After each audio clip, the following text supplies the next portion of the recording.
اللہ نے ہمیں احتیاط کا حکم دیا ہے یا بے احتیاطی کا حکم دیا ہے؟ بولیں.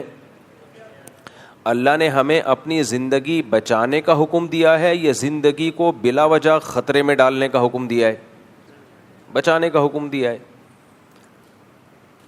دیوار پہ چلنے سے پہلے آپ کو علماء نے بھی سمجھایا کہ بھائی مت کرو یہ کام, یہ جائز نہیں ہے. آپ بحث میں لگ گئے کہ فتویٰ لے کر آؤ, قرآن میں کہاں لکھا ہے کہ دونوں طرف گہری کھائی ہو اور دیوار کے بیچ میں چلنا حرام ہے اسلام میں؟ فتویٰ لے کر آؤ. آج کل لوگ اسی طرح کی فضول باتیں کرتے ہیں. کہاں لکھا ہوا ہے اسلام میں؟ بھائی اسلام جنرلی اصول بیان کرتا ہے, ان اصولوں سے مسائل نکالنا, قانون اخذ کرنا یہ حضرات فقہا کا کام ہے, تو انہوں نے نکالے ہیں مسائل. ایسے تھوڑی ایک ایک چیز لکھی ہوئی ہوگی کہ جمعے کے دن نہا دھو کے آیا کرو, سر پہ ٹوپی اچھی والی پہنا کرو, خوشبو اچھی والی لگایا کرو. اصول اور ضابطے بیان کیے. تو اللہ نے قرآن میں کہہ دیا اپنے آپ کو لا تلقوا بایدیکم الی التہلکہ, اپنے آپ کو خود ہلاکت میں مت ڈالو. مطلب یہی ہے کہ بے احتیاطی والے کام مت کرو. شد عقالہ وتوکل علی اللہ, اونٹ کے پاؤں کو رسی سے باندھ لو, اس کے بعد اللہ پہ توکل کرو. اب چوری نہیں ہوگا. اونٹ کو آپ نے رسی سے باندھا نہیں, ایسے ہی چھوڑ دیا اور آپ نے اللہ پہ توکل کیا کہ اللہ بچانے والا ہے. پھر جب وہ چوری ہو گیا تو آپ کہو گے کہ میں نے تو اللہ پہ اعتماد کیا تھا, اللہ بچانے والا ہے, لیکن یہاں تو اللہ نے نہیں بچایا. لوگ عمرہ کرنے جاتے ہیں, حج کرنے جاتے ہیں, جیبیں کٹ جاتی ہیں. آج کل تو کم ہو رہا ہے, پہلے بہت کٹا کرتی تھیں. ایک دیہاتی آدمی کی جیب کٹ گئی, وہ کہنے لگا کہ اے اللہ, ہم نے تو سنا ہے کہ جو تیرے گھر میں آئے وہ تیرا مہمان ہوتا ہے, تو مہمان کی جیب کٹنے سے بچا نہیں سکتا تھا؟ ہم تیرے گھر میں آئے ہیں تو کم از کم اتنا تو خیال ہو جاتا نا کہ ہماری تو کم از کم جیب نہ کٹتی. تو اب وہ دیوار پہ چل رہا ہے. علماء نے بھی منع کیا, ناجائز ہے, دونوں طرف گہری کھائی ہے, کیوں اپنے آپ کو مصیبت میں ڈال رہے ہو تھوڑی سی شہرت کی خاطر. لیکن سمجھ میں بات نہیں آئی. آپ کا پاؤں پھسلا اور اب آپ گرنے لگے. جب آپ گرنے لگے آپ کو فوراً احساس ہو گیا کہ اے اللہ مجھ سے غلطی ہوئی ہے, میں نے جرم کیا اپنی جان پہ. اور نیچے پہنچنے سے پہلے آپ نے پکی سچی توبہ کر لی. نیچے پہنچنے سے پہلے بلکہ پاؤں پھسلا اور آپ کے زبان مبارک سے نکلا استغفر اللہ ربی من کل ذنب واتوب الیہ, اے اللہ آج تک میں نے جتنے گناہ کیے, صغیرہ ہوں کبیرہ ہوں, علانیتاً ہو سرن ہو, حقوق و لباس سے اس کا تعلق ہو یا تیرے حقوق سے اس کا تعلق ہو, جتنے گناہ اے اللہ جس کے پیسے کھائے ہوئے پکا ارادہ کرتا ہوں اس کے پیسے بھی لوٹاؤں گا, اور یہ بھی وہ بھی, حج نہیں کیا وہ بھی معاف کر دے. صرف یہ والے گناہ سے توبہ نہیں کی, اس کے علاوہ بھی جتنے سے سب سے دل سے توبہ کی, اے اللہ آئندہ سے انسان کا بچہ بن کے زندگی گزاروں گا. بس آپ کا کیا خیال ہے, اللہ معاف کر دے گا؟ نہیں, رفیع بھائی کہہ رہے ہیں نہیں کرے گا. کر دے گا معاف, اللہ معاف نہیں, گناہ معاف ہو جائے گا. ہاں نہیں, مال کھانے کا تو معاف نہیں ہوگا, وہ تو وراثت میں سے دینا پڑے گا. یہ جو اس نے بے احتیاطی کی ہے نا, اس کو احساس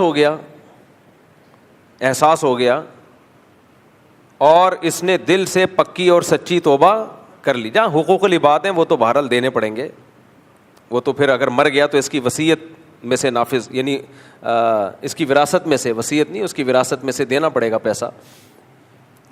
لیکن جو اس نے بے احتیاطی کی تھی اب اس کو احساس ہو گیا اور پکی توبہ کی اس نے, تو بھائی توبہ سے ہر گناہ کیا ہو جاتا ہے, معاف.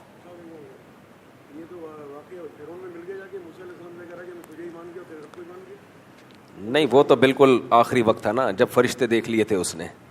جب تک موت کا غرغرہ نہ آئے, روح نکلنا نہ شروع ہو, برزخ کے احوال نظر نہ آئیں, اس وقت تک انسان کی توبہ قبول ہوتی ہے. ان اللہ یقبل توبۃ عبدہ ما لم یغرغر، حدیث کے الفاظ ہیں. ایک سچویشن وہ ہوتی ہے جس میں انسان موت اور زندگی کے بیچ میں ہوتا ہے، اس میں توبہ قبول نہیں ہوتی. دیکھو ایک آدمی ہے جس کو یقین ہے کہ مجھے تھوڑی دیر کے بعد پھانسی کے پھندے پہ لٹکا دیا جائے گا، 100% موت ہے، 5 منٹ کے بعد مجھے پھندے پہ لٹکا دیا جائے گا. یہاں موت کا یقین تو ہے لیکن ابھی مرنا شروع نہیں ہوا ہے. تو ایسی سچویشن میں بھی توبہ قبول ہوتی ہے. یہ اہل سنت والجماعت کا اجماعی عقیدہ ہے. قرآن سے حدیثوں سے پتہ چلتا ہے کہ اس سچویشن میں بھی توبہ قبول ہوگی.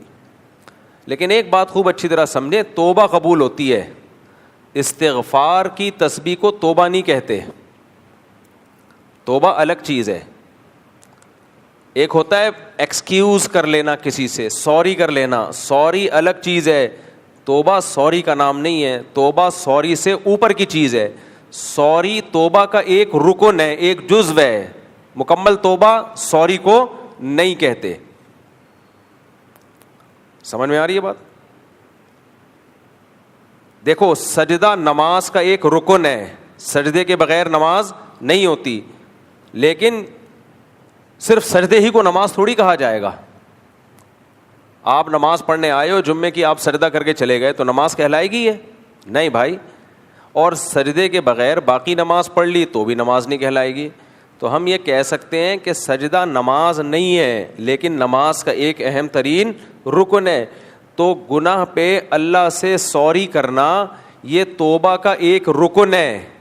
سوری کو ہم استغفار کہہ سکتے ہیں کہ اللہ سے معافی مانگ رہا ہے. استغفر اللہ ربی من کل ذنب واتوب الیہ، اے اللہ جو گناہ مجھ سے ہوا میں تجھ سے اس پہ معافی مانگتا ہوں. اسی کو تو سوری کہتے ہیں نا، ایکسکیوز کر لیا اللہ سے. یہ توبہ نہیں ہے، خوب سمجھ لو. توبہ کا ایک رکن ہے، ایک پارٹ ہے توبہ کا، باقی 2 پارٹ ابھی باقی ہیں. 3 پارٹ کمپلیٹ ہوں گے، جیسے نماز میں قیام، سجدہ، رکوع، تلاوت، یہ سب پارٹس کمپلیٹ ہوں گے تو وہ عمل آپ کا نماز کہلائے گا. ایسے ہی توبہ کے 3 پارٹ ہیں. سب سے پہلا پارٹ یہ ہے کہ آپ اس وقت اس گناہ کو چھوڑ دیں. اس وقت اس گناہ کو چھوڑ دیں، آپ پریکٹیکلی چھوڑ دیں. آپ اس کو، ایک آدمی چوری کر رہا ہے اور توبہ بھی کر رہا ہے، اللہ سے معذرت بھی کر رہا ہے، لیکن کر رہا ہے چوری، تو یہ توبہ نہیں ہے، استغفار ہے. یہ توبہ نہیں کہلائے گا یہ عمل. آپ غیبت کر رہے ہو اور توبہ بھی کر رہے ہو، اللہ میں غیبتیں بہت کرتا ہوں، پھر شروع ہو گئے غفار بھائی ایسے، ستار بھائی ایسے، وسیم بھائی نے یہ کیا، یہ پنکھا چوری کیا تھا اس کے بھائی نے، یہ ایسا ہے، یہ ویسا ہے. اور پھر توبہ استغفار کی تسبیح ہاتھ میں آپ کے چل رہی ہے. لوگوں کے ہاتھ تسبیح چل رہی ہوتی ہے، آپ کی بھی ماشاءاللہ چل رہی ہے، لیکن آپ بیان سن رہے ہیں. اچھی بات ہے، تسبیح ہاتھ میں رکھنی چاہیے. تو تسبیح چل رہی ہے، استغفر اللہ استغفر اللہ، ڈرامہ بھی دیکھ رہے ہیں. اللہ مغفرت فرمائے ہماری دادی کی، ہمیں کوئی عیب نظر نہیں آیا ان میں، لیکن ایک چیز تھی، ڈرامہ بھی دیکھتی تھیں اور تسبیح بھی چلتی تھی. ہمارے گھر میں تو ٹی وی نہیں تھا، پڑوسیوں کے ہاں جا کے، اور ڈرامے بھی پہلے زمانے کے بڑے سیدھے سادے سے ہوتے تھے. باقی ماشاءاللہ تہجد، تلاوت، نماز، روزہ. یار ایک بات ہے، میں نے اپنی دادی سے بہت کچھ سیکھا ہے، آج سیکھ رہا ہوں میں ان سے. آپ حیران ہو گئے، مفتی صاحب کی دادی کو گئے ہوئے 30 سال ہو گئے اور آج سیکھ رہے ہو اس سے. میں جب انگریزوں کی دادیوں کو دیکھتا ہوں نا، او ہو پھر کمپیئر کرتا ہوں اپنی دادی سے. ہائے ہائے ہائے ہائے ہائے، خدا کی قسم ہمارا بڑا حسین معاشرہ ہے. گوروں پہ مت مرو یورپ امریکہ پہ. یہ خزاں ہے جو بانداز بہار آئی ہے، رنگ رلیوں پہ زمانے کی نہ جانا اے دل. یہ خزاں ہے جو بانداز بہار آئی ہے. کافر میں کوئی خیر نہیں ہے، خدا کی قسم کوئی خیر نہیں ہے، سب بکواس ہے، ڈرامے بازی ہے. ابھی ایک صاحب یورپ میں کلپ بنا، موضوع سے ہٹ رہا ہوں لیکن کیا کروں یار، دادی کا تذکرہ آیا تو دادی کو دوسروں کی دادیوں سے کمپیئر کر کے پتہ چلے گا نا، ہماری دادی کا پلڑا بہت بھاری تھا، خدا کی قسم بہت بھاری تھا. نہ کوئی ایجوکیشن تھی، نہ ڈاکٹر تھی، نہ سائنٹسٹ تھی، پھر بھی کامیاب لائف گزاری. نہ پیسہ تھا جیب میں، پھر بھی پاکیزہ زندگی, با اخلاق زندگی, طہارت والی زندگی اور ایک انتہائی کامیاب زندگی. انگریزوں کی بڈیاں سائنٹسٹ بھی ہوتی ہیں, ہائے ہائے ہائے, لیکچرار بھی ہوتی ہیں, پھر بھی چڈیاں پہن کے بڑھاپے میں گھوم رہی ہوتی ہیں, کوئی ہمیں دیکھ لے. دو دادیوں کو سامنے رکھا کرو, اپنے گھر میں جاؤ آج اپنی دادی کو. اب تو دادیاں مارکیٹ سے شارٹ اس لیے ہو رہی ہیں کہ شادیاں دیر سے ہوتی ہیں نا, تو دادی بننے سے پہلے ہی فوت ہو جاتی ہے عورت. یہ بھی ایک عذاب ہے ہماری سوسائٹی میں. تم لوگ بھی نہیں سدھرو گے, میں بھی نہیں سدھروں گا, یہ ذہن میں رکھنا. میں بھی اس ٹاپک پہ بولتا رہوں گا. بچیوں کی شادیاں جلدی کر دیا کرو, دادیاں نانیاں بھی بننا ہے ان نے بڑھاپے میں, پوتے نواسوں کی لذتیں بھی دیکھنی ہے انہوں نے, خود بھی جلدی کیا کرو تاکہ دادے نانے کا بن کے انجوائے کرو لائف کو. تو ان کی بڈھیاں دیکھ لو, بڈھیاں 80 سال کی بڈھی بریزر اور چڈی میں بیٹھی ہوئی ہوگی ساحل سمندر پہ, لائف کو کیا کر رہی ہے, انجوائے. آپ تو وہیں سے آئے ہیں, آپ کو دیکھا ہوگا آپ. یار یہ کوئی زندگی ہے یار, اس کے فضائل ہمیں بتاتے ہو. اس سے تو ہماری وہ دادی جو جس کا پوتا ڈھکن لیس گٹر پہ بیٹھ کے آتا ہے وہ زیادہ اچھا ہے. ابھی یورپ سے کسی نے کلپ بنا کے بھیجا کہ یہ اولڈ ہاؤس کا جو تصور ہے یورپ میں, یہ اتنا گندا نہیں ہے جیسے مسلمانوں نے سمجھ لیا ہے. آج کل نا کچھ لوگ وہاں جب جاتے ہیں تو ایک پہلو ان کے سامنے ہوتا ہے اس سوسائٹی کا, ایک پہلو, سڑکیں صاف, لوڈ شیڈنگ نہیں ہے, علاج کی سہولت ہے. یہ اس سوسائٹی کی خوبی نہیں ہے بھائی, یہ ایک سسٹم کی خوبی ہے. یہ حکومت اور پیسہ ہے, جب پیسہ ہوتا ہے تو سب کچھ کیا ہوتا ہے, سیٹ ہو جاتا ہے. شاعر نے شعر کہا ہے نا, خدا جب حسن دیتا ہے نزاکت آ ہی جاتی ہے, قدم گن گن کے رکھتے ہیں کمر بل کھا ہی جاتی ہے. جب جیب میں پیسہ ہوتا ہے نا تو چہرے پہ ایک رونق سی ہوتی ہے.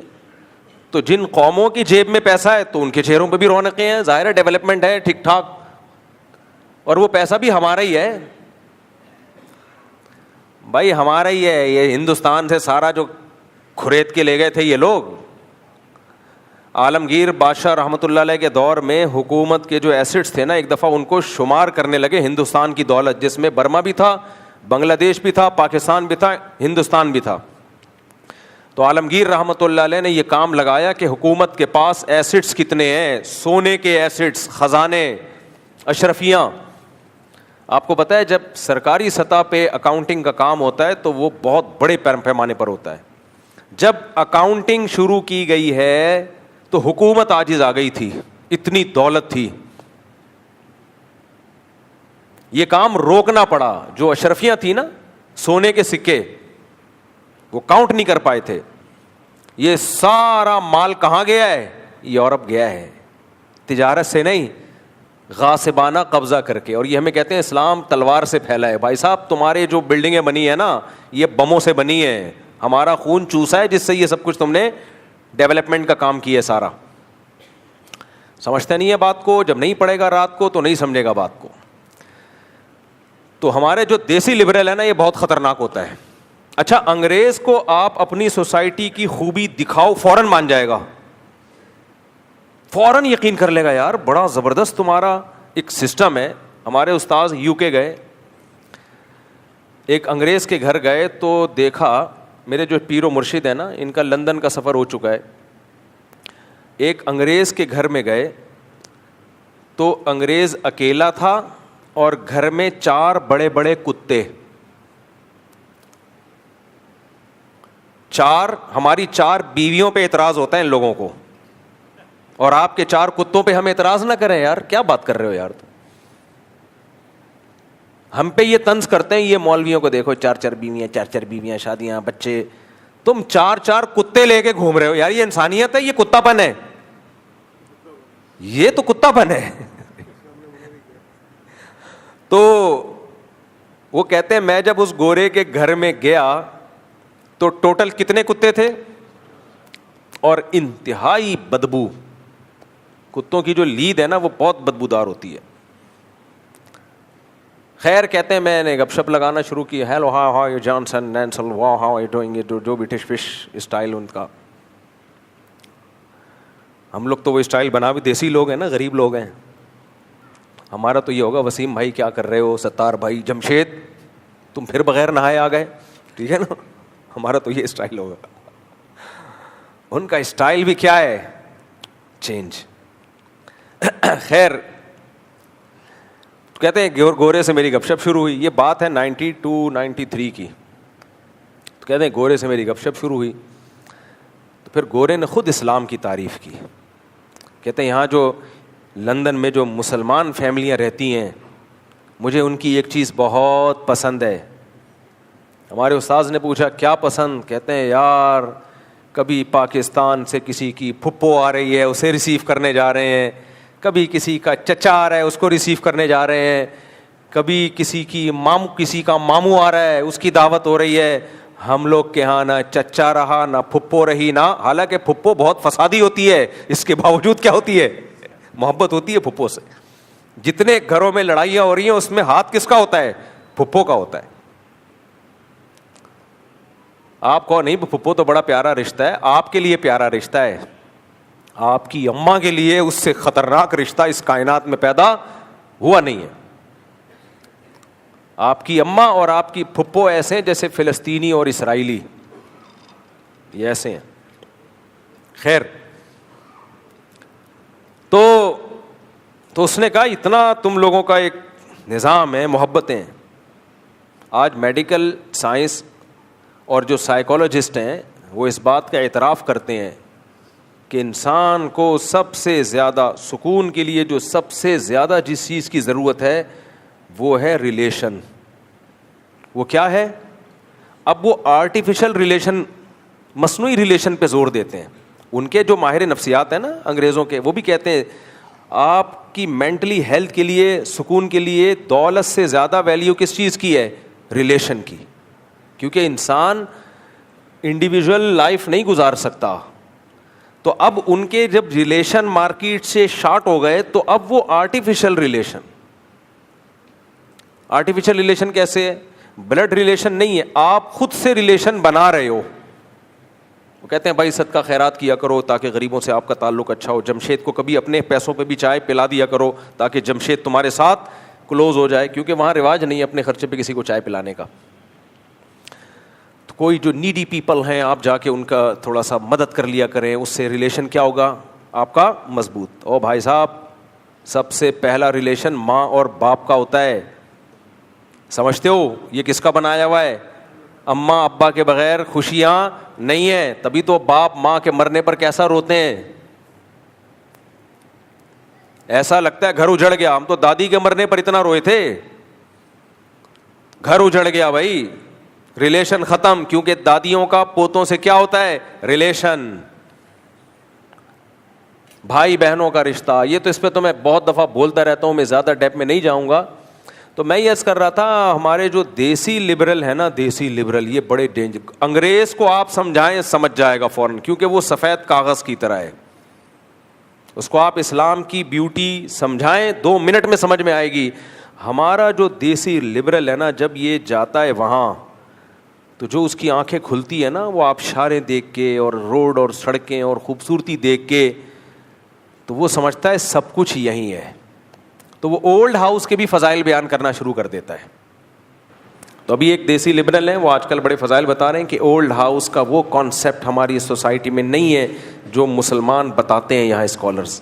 اولڈ ہاؤس تو بڑے خوبصورت ہوتے ہیں, اور بوڑھے لوگ خود کہتے ہیں کہ ہمیں بیٹا اولڈ ہاؤس میں جمع کر دو, وہاں ہمیں پہنچا دو, وہاں ہماری کیئر گھر سے زیادہ ہوگی, وہاں ہم کیرم بورڈ کھیلیں گے, وہاں ہم اسنوکر کھیلیں گے, وہاں ہم فلمیں دیکھیں گے, وہاں ہم سب بڈھے آپس میں بیٹھ کے اپنی جوانی کی داستانیں سنائیں گے.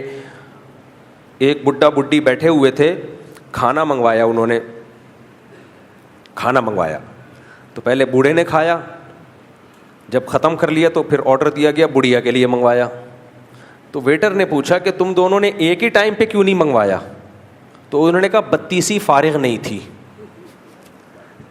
پہلے میں نے 32 لگا کے کھانا کھایا ہے, اب میں کھا چکا ہوں تو یہ 32 کون یوز کرے گا؟ یہ دادی یوز کرے گی. تو اس لیے تو یہ ساری سہولتیں کہاں میسر ہوتی ہیں؟ سارے بوڑھے ایک جگہ اکٹھے ہو جاتے ہیں. تو کتنا اچھا اولڈ ہاؤس. آئے ہائے ہائے, انسان کی عقل. ہمارے حضرت فرمایا کرتے تھے انسان اسلام سے جب ہٹتا ہے نا, سب سے پہلے اس کی کھوپڑی خراب ہوتی ہے. سب سے پہلے جو چیز خراب ہوتی ہے وہ کیا ہے؟ کھوپڑی. صحیح اور غلط کا معیار, کرائٹیریا کیا ہے؟ او بھائی, بڈھے کو اولڈ ہاؤس کی ضرورت نہیں ہے, اس کو محبت کی ضرورت ہے, اس کی تنہائی دور کرنے والی اولاد کی ضرورت ہے. آپ اپنے بڈھے کو, بوڑھے باپ کو بھیج دیں برج خلیفہ, بولے ابا آپ وہاں انجوائے کرو لائف کو.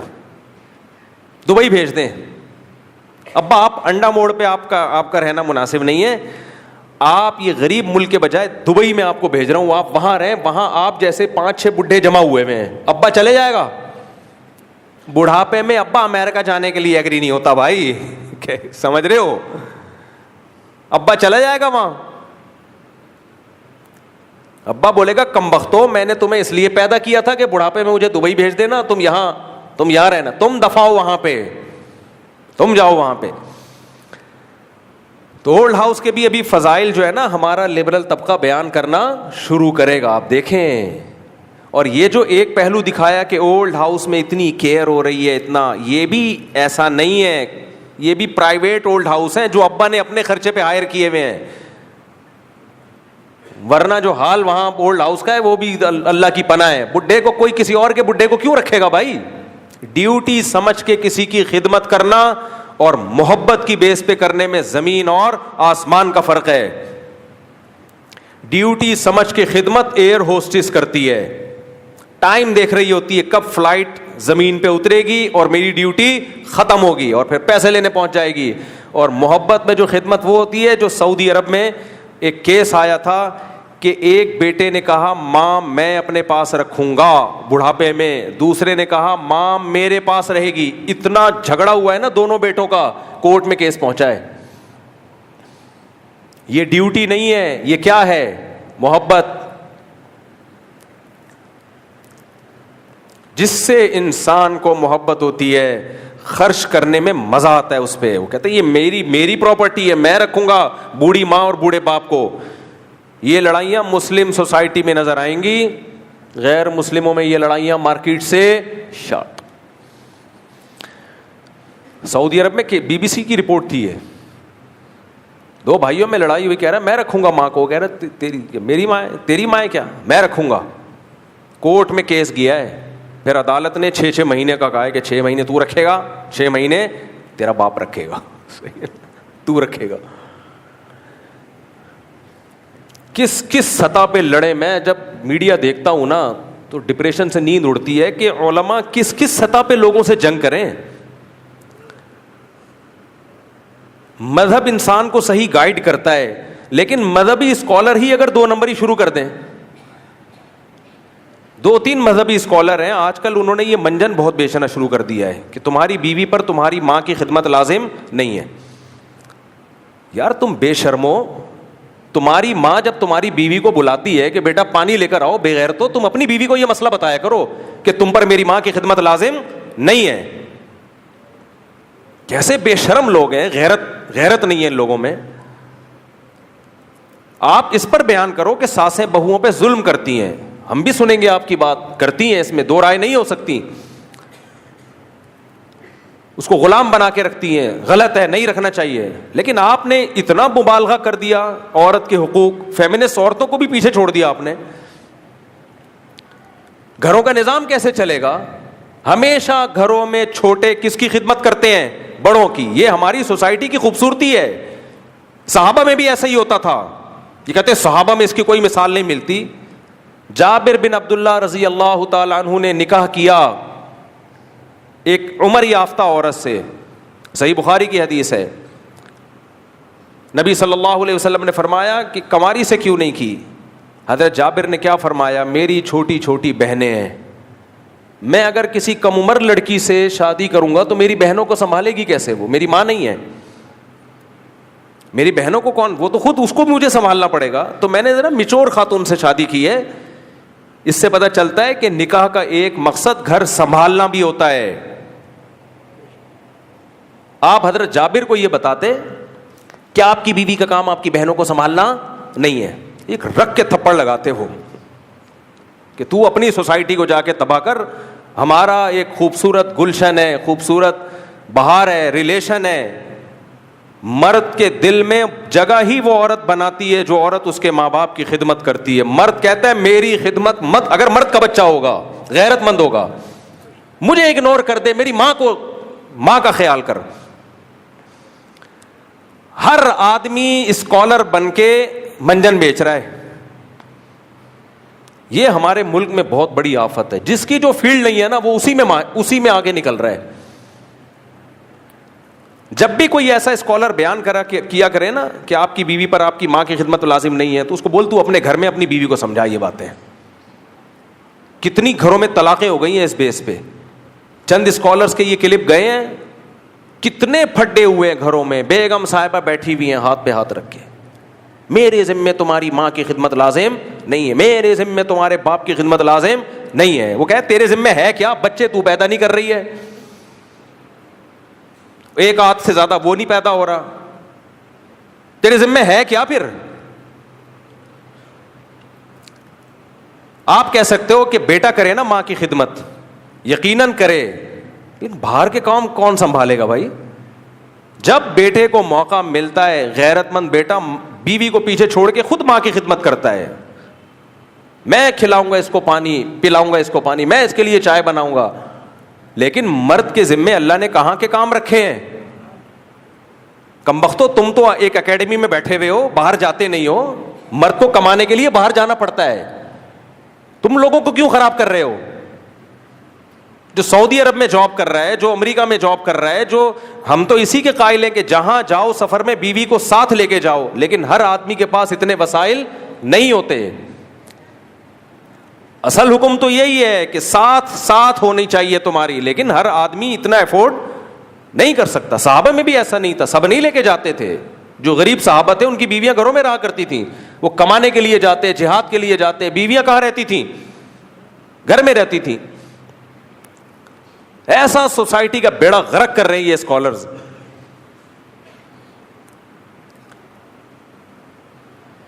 مرد کے دل میں سب سے زیادہ قدر ہی اس عورت کی ہے جو اس کے ماں باپ کو, وہ شادی کرنے کا ایک بڑا مقصد ہی یہی ہوتا ہے بھائی. لڑکیوں کو باغی بنایا جا رہا ہے. آپ بھی کریں خدمت, لیکن باہر کے کام اللہ نے کس کے ذمے لگائے ہیں, مرد کے ذمے لگائے ہیں. ہاں یہ ضرور ہے کہ اس میں اعتدال ضروری ہے, اعتدال. گاؤں دیہاتوں میں ہم نے خود دیکھا ہے کہ عورت جو بہو ہے نا اس کو ایسا کھینچ کے رکھتی ہے, نچوڑ دیتی ہے اس کو ظلم کر کے. 18 روٹیاں پکوائی جا رہی ہیں, یہ زیادتی ہے, یہ ظلم ہے, یہ ظلم ہے بھائی. اعتدال ہونا چاہیے ہر چیز میں. اس کے سونے کا خیال کرو, یہ تھوڑی کہ جب چاہے اٹھا کے ٹھڈا مار کے اٹھا دیا, نہ کوئی سونے کی فکر, نہ کوئی اس کے آرام کا خیال ہے. لیکن جب گھر میں رہتے ہیں اکٹھے تو کاموں کو بانٹنا پڑتا ہے, سب کو مل جل کے کام کرنا پڑتا ہے. ہمارے ایک دوست کی شادی ہوئی تو وہ بیگم صاحبہ نے منع کر دیا صاف طور پہ, میرے ذمے نہیں ہے.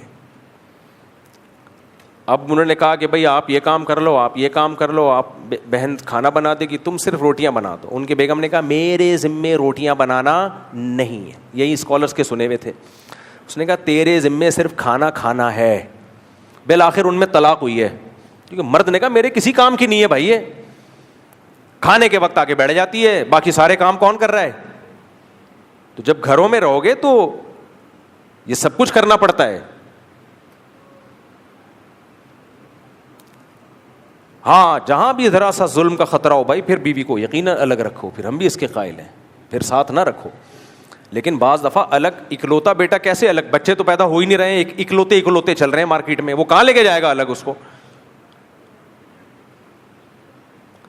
میں ایسی عورتوں کا پتہ ہے کیا علاج کرتا ہوں.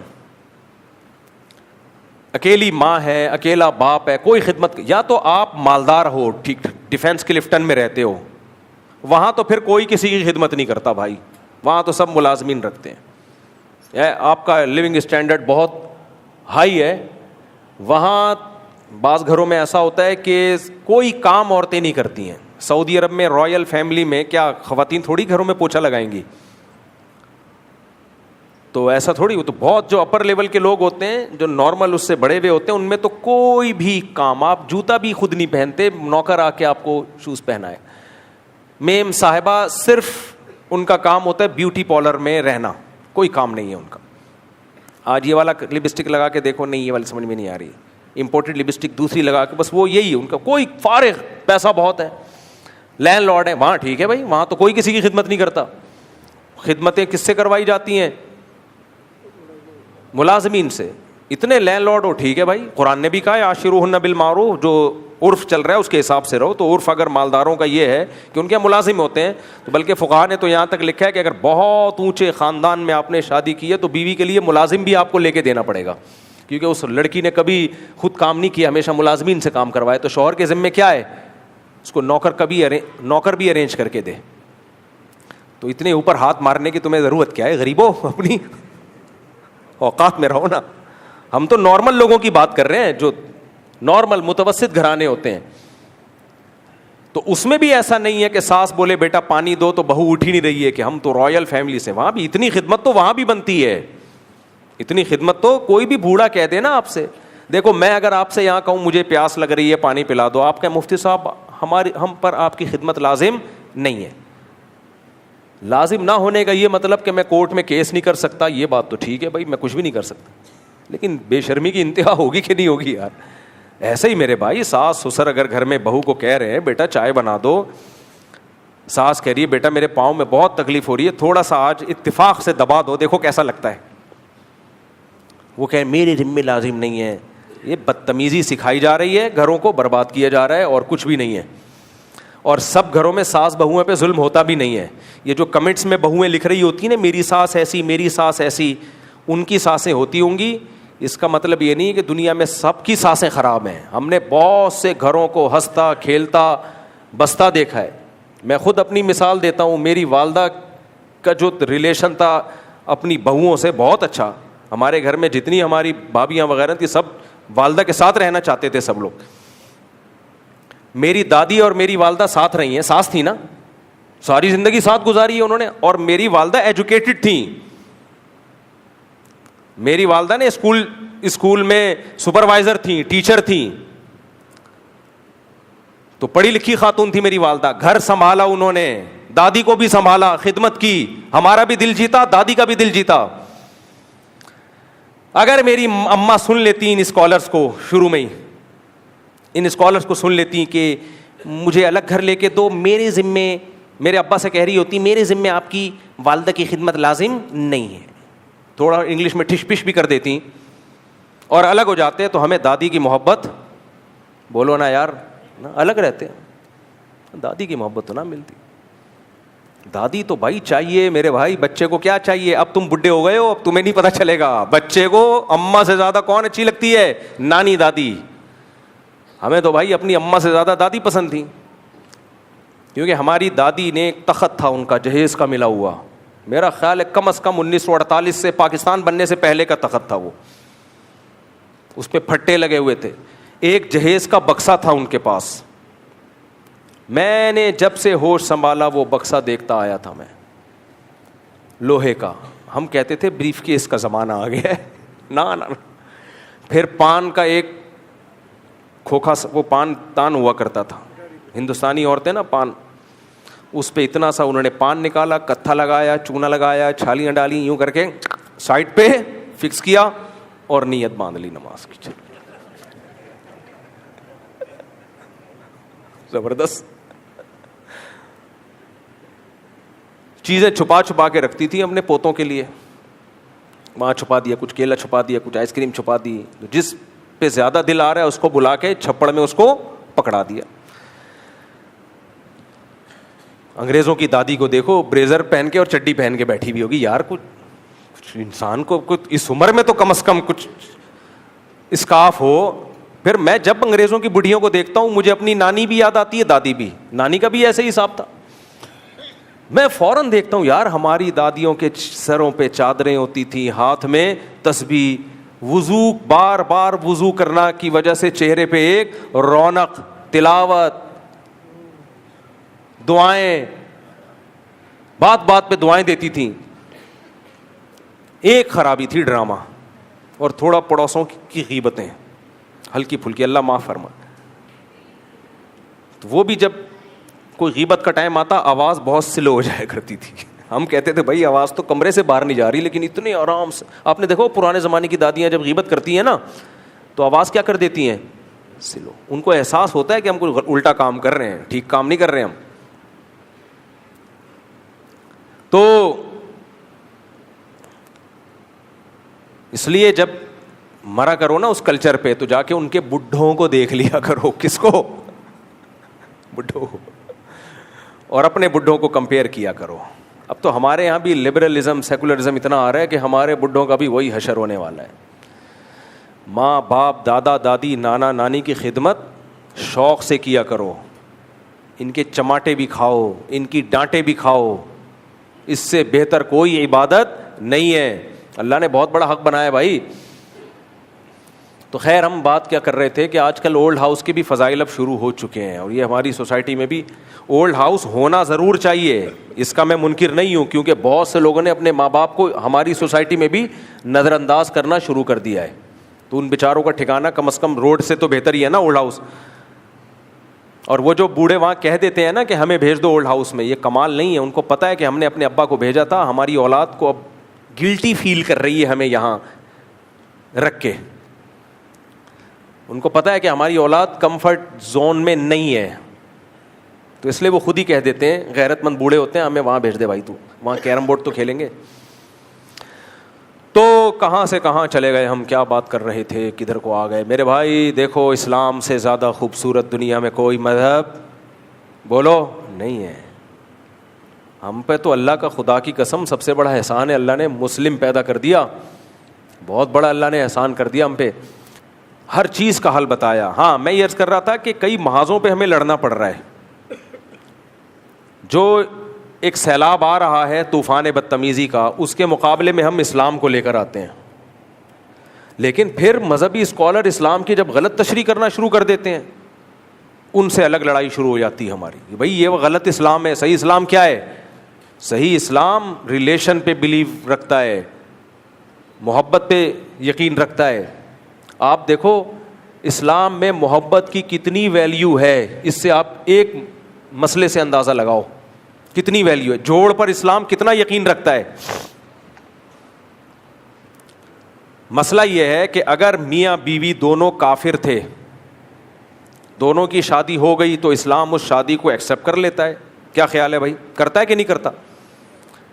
بھائی ہندو کی شادی ہندو لڑکی سے ہوئی اور آگ کے گرد 7 چکر لگائے, پنڈت جی نے ہنڈڑا پڑھ کے اس کا نکاح پڑھا دیا. میں جب انڈیا گیا تو سب سے پہلے میں پنڈت جی سے ملوں گا, یہ آپ پڑھتے کیا ہو؟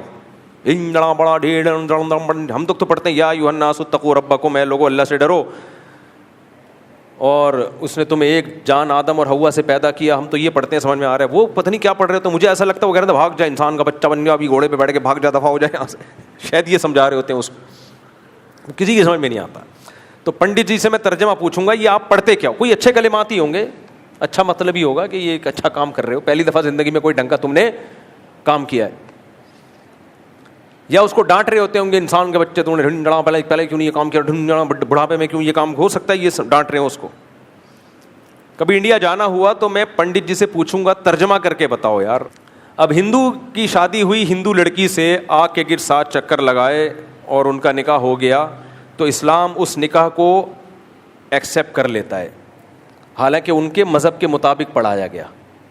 ایکسیپٹ کرنے کا مطلب کیا؟ بچے ہو گئے, اسلام اس کو حلال بچہ کہے گا, سمجھ رہے, ثابت النسب کہے گا, ناجائز اولاد نہیں کہے گا, اور اس کے باپ کو باپ مانے گا. اگر وہ دونوں اسلام لے آتے ہیں تو ان کو دوبارہ نکاح پڑھنے کی بھی ضرورت نہیں ہے, بس وہی پرانا نکاح ان کا اسلام ایکسیپٹ کر لیتا ہے. مسئلہ یہاں کھڑا ہوتا ہے کہ دونوں مسلمان نہیں ہوئے, دونوں میں سے ایک نے اسلام قبول کر لیا. ہندو لڑکی ہے, ہندو لڑکا ہے, دونوں میں سے ایک نے اسلام قبول کر لیا. اب کیا ہوگا؟ ظاہر ہے اب ان کا نکاح نہیں چل سکتا, کیونکہ ہندو اور مسلم کا نکاح نہیں ہو سکتا.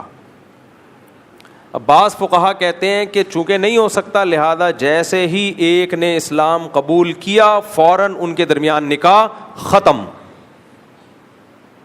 شوہر نے اسلام قبول کیا, بیوی آزاد ہے, عدت کے بعد جہاں چاہے نکاح کرے. عدت ان کا وہ جو بھی ہے ان کے مذہب کے مطابق عدت ہے نہیں ہے.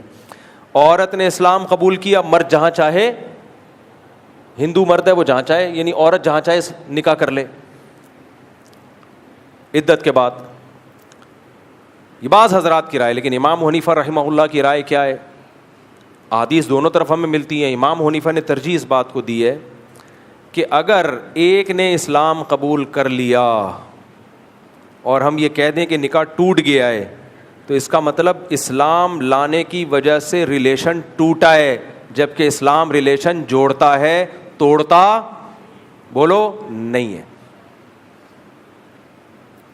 یعنی اس کا تو مطلب یہ ہوگا کہ اسلام لانے سے نکاح ٹوٹ رہا ہے, بھائی یہ تو ریلیشن ختم ہو رہا ہے. اب دونوں کو چلنے بھی نہیں دے سکتے کیونکہ مسلم اور غیر مسلم جمع نہیں ہو سکتے. تو وہ کہتے ہیں کہ اگر شوہر اسلام لایا ہے تو شوہر کورٹ میں کیس کرے گا کہ میں اسلام لایا ہوں, کورٹ میری بیوی کو کہے کہ تم بھی اسلام لے کر آؤ تاکہ تمہارا نکاح برقرار رکھا جائے. بیوی پہ اسلام پیش کیا جائے گا, بیوی اسلام لے آئے, ٹھیک ہے, کوئی تجدید نکاح کی ضرورت نہیں ہے, پرانا والا نکاح باقی ہے. لیکن بیوی نے اسلام قبول کرنے سے انکار کر دیا تو کورٹ اس نکاح کو اس بیس پہ ختم کرے گی کہ اسلام کو ٹھکرا دیا ہے. اسلام کو ٹھکرانا رشتہ توڑنے کا سبب بن سکتا ہے, اسلام لانا رشتہ توڑنے کا سبب نہیں بن سکتا. کھوپڑی شریف میں سمجھ میں بات آ رہی ہے؟ لوگ مجھے کہتے ہیں کہ یار آپ کھوپڑی کہتے تو اتنے پڑھے لکھے لوگ بیٹھے ہوئے ہوتے ہیں, وہ مائنڈ کرتے ہیں. تو اس لیے میں شریف اسی وجہ سے تو لگاتا ہوں کھوپڑی کے ساتھ کہ جس نے مائنڈ کیا ہے, شریف لگنے سے اس کا مائنڈ ٹھیک ہو جائے, کمفرٹ زون میں آ جائے. اسی طرح عورت نے اسلام قبول کیا اور مرد کافر ہے, غیر مسلم ہے, تو ایک دم نکاح نہیں ٹوٹے گا, نکاح باقی ہے. عورت کورٹ میں کیس کرے گی کہ میں نے اسلام قبول کر لیا, میرا شوہر نے اسلام قبول نہیں کیا ہے. کورٹ اس پہ اسلام کو پیش کرے, کورٹ اسلام پیش کرے گی, اس پہ کہے گی بھائی آپ کی بیوی مسلمان ہو چکی ہے, آپ بھی اسلام قبول کر لو تو ٹھیک ہے, جیسے زندگی گزار رہے تھے گزارتے رہو. اگر وہ کہہ دیں نہیں ہے تو پھر کورٹ کہے گی آپ چونکہ اسلام کی دعوت کو ٹھکرا رہے ہو, تو ٹھکرانا سبب ہے نکاح کو ختم کرنے کا. تو جو مذہب میرے بھائی اتنا رشتے جوڑنے پر بلیو رکھتا ہو, وہ ایسی باتیں کہے گا کہ بہو ساس پانی منگوا رہی ہے, بہو کہے میرے ذمہ تمہاری خدمت لازم نہیں ہے, سسر کہہ رہا ہے بیٹا تھوڑا سا چائے بنا دو آج سر میں درد ہو رہا ہے, انکل میرے ذمہ آپ کی خدمت لازم نہیں ہے. پھر یہ لوگ آگے بڑھ کے کہتے ہیں بیوی کے ذمہ شوہر کی خدمت بھی لازم نہیں ہے. یہاں اور آگے جاتے ہیں, ایک پروفیسر صاحب ہیں, انہوں نے تو حد ہی کر دی کہ بیوی کے ذمہ شوہر کی خدمت بھی لازم نہیں. اب شوہر گھر میں آیا, بیگم آج تم پراٹھا بنا دو, میرے ذمہ آپ کی خدمت لازم نہیں. پھر بیگم کہے گی واپسی پہ 6 انڈے لیتے ہوئے آنا, شوہر کہے کہ میرے ذمہ آپ کی خدمت لازم نہیں. وہ کہے گی نان نفقہ آپ کے ذمہ, تو کہہ رہے اکاؤنٹ میں پیسے ڈال دیے نا, 6 انڈے اپنے باپ سے منگوا, میرے سے کیوں منگوا رہی ہے؟ نان نفقہ ہے نا, تو وہ میں نے ڈال دیا نا اکاؤنٹ میں, میں کیوں 6 انڈے لیتے ہوئے آؤں؟ میں کوئی خان سامہ ہوں ہیں؟ میں تیرے پھر جو کراچی میں جو ابیوزو لینگویج پھر یوز ہوتی ہے نا, تو باپ دادا پہ آتے ہیں, میں تیرے باپ کا نوکر لگتا ہوں, جب باہر جاؤں 6 انڈے لیتے ہوئے آؤں, دہی لیتے ہوئے آؤں, تیرے باپ کے لیے دہی کی دکانیں کھول کے دی ہوئی ہیں کیا مجھے؟ پھر یہ اسٹائل ہو, سمجھ رہے ہو؟ اور یہ چل رہا ہوتا ہے گھروں میں. 1 کلو دودھ لیتے ہوئے, تیرے باپ کا بھینس کا باڑا ہے جو اس نے مجھے جہیز میں دیا ہے. یہ چل رہے ہوتے کہ نہیں چل رہے ہوتے؟ تیرے باپ نے مجھے بھینس کا باڑا کھول کے دیا, 1 کلو دودھ لیتے آنا, 1.5 کلو دودھ لیتے ہوئے آنا. تو نہ شوہر کے ذمے اس کی خدمت ہوگی, نہ بیوی کے ذمے شوہر کی خدمت ہوگی. بچے ویسے ہی مارکیٹ سے کیا ہو گئے ہیں, پوری زندگی میں 1 آدھ بچہ ہی پیدا ہوتا ہے, وہ پیمپر پال لیتا ہے, آدھا ٹائم کمپیوٹر پال لیتا ہے, کارٹون لگا کے. بھائی دیکھو بچے آج کل کیسے پل رہے ہیں, صبح اسکول جائیں گے, دوپہر کو اسکول سے آئیں گے باپ کی فیسوں پہ. تو 6-7 گھنٹے کس نے پالا؟ اسکول نے پالا. شام کو آئے, تھوڑا بہت قیلولہ مارا, اس کے بعد کارٹون, LED پہ کارٹون چل رہے ہیں. 2-4 گھنٹے کس نے پال لیے؟ اچھا, اس دوران جو ہگائی متائی ہے, پہلے مائیں بیچاری نالیوں پہ لے کے بیٹھا کرتی تھی, بچوں کو کر رہی ہوتی تھی کہ کم بخت شاید اس کی آواز سن کے کچھ وائبریشن ہو, ہے بھائی, اور کچھ ہارمونز جو ہے نا اس کے پیشاب والے ہارمونز کچھ متحرک ہو جائیں, شاید پیشاب نکال دے یہ, ورنہ بستر پہ کرے گا. تو وہ بیچاری گھنٹوں گھنٹوں لے کے بیٹھے رہتی تھی. وہ ساری ٹینشن پیمپر نے اٹھا لی ہے. پیمپر چپک گیا اور وہ کہتا ہے میں آپ کا خدمت گزار, اپنا سی کرنے کی ضرورت ہے, کچھ بھی نہیں. سمجھ رہے ہو؟ میں پھر بھی مانتا ہوں بچے پالنا بہت مشکل کام ہے. ہم لوگ کیونکہ پالتے نہیں نا, اس لیے خواتین کی ہم مجبوری سمجھ, جن نے پالا ہے ان کو پتا ہے, لیکن پہلے جیسا مشکل نہیں رہا. یہ مقصد نہیں ہے کہ بچے پالنا آسان ہے. عورت کے لیے بچہ پالنا واقعی بڑی ٹف چیز ہے, آسان کام نہیں ہے, لیکن پہلے سے بہت آسان ہو گیا بھائی. ہے اس پہ بھی 1-2 بچے اسے زیادہ ہو نہیں رہے. ایکچولی صحت ہیلتھ ایشوز بھی ہوتے ہیں, یہ مولوی نہیں, ہیلتھ ایشوز. او بھائی بچے روکنے سے ہیلتھ ایشوز زیادہ کھڑے ہوتے ہیں. پیدا کرنا تو نیچرل ہے. خیر یہ آپ کی ہیڈک ہے, اس پہ میں زیادہ نہیں بولتا. تو اب کیا ہو رہا ہے کہ اس پہ بھی اس کے ذمے نہ گھر کے کام, تو یہ بھی کہے گا میرے ذمے باہر کے کام نہیں ہے. ریلیشن کی ایسی کی تیسی ہوگی کہ نہیں ہوگی؟ ریلیشن گئے تیل لینے.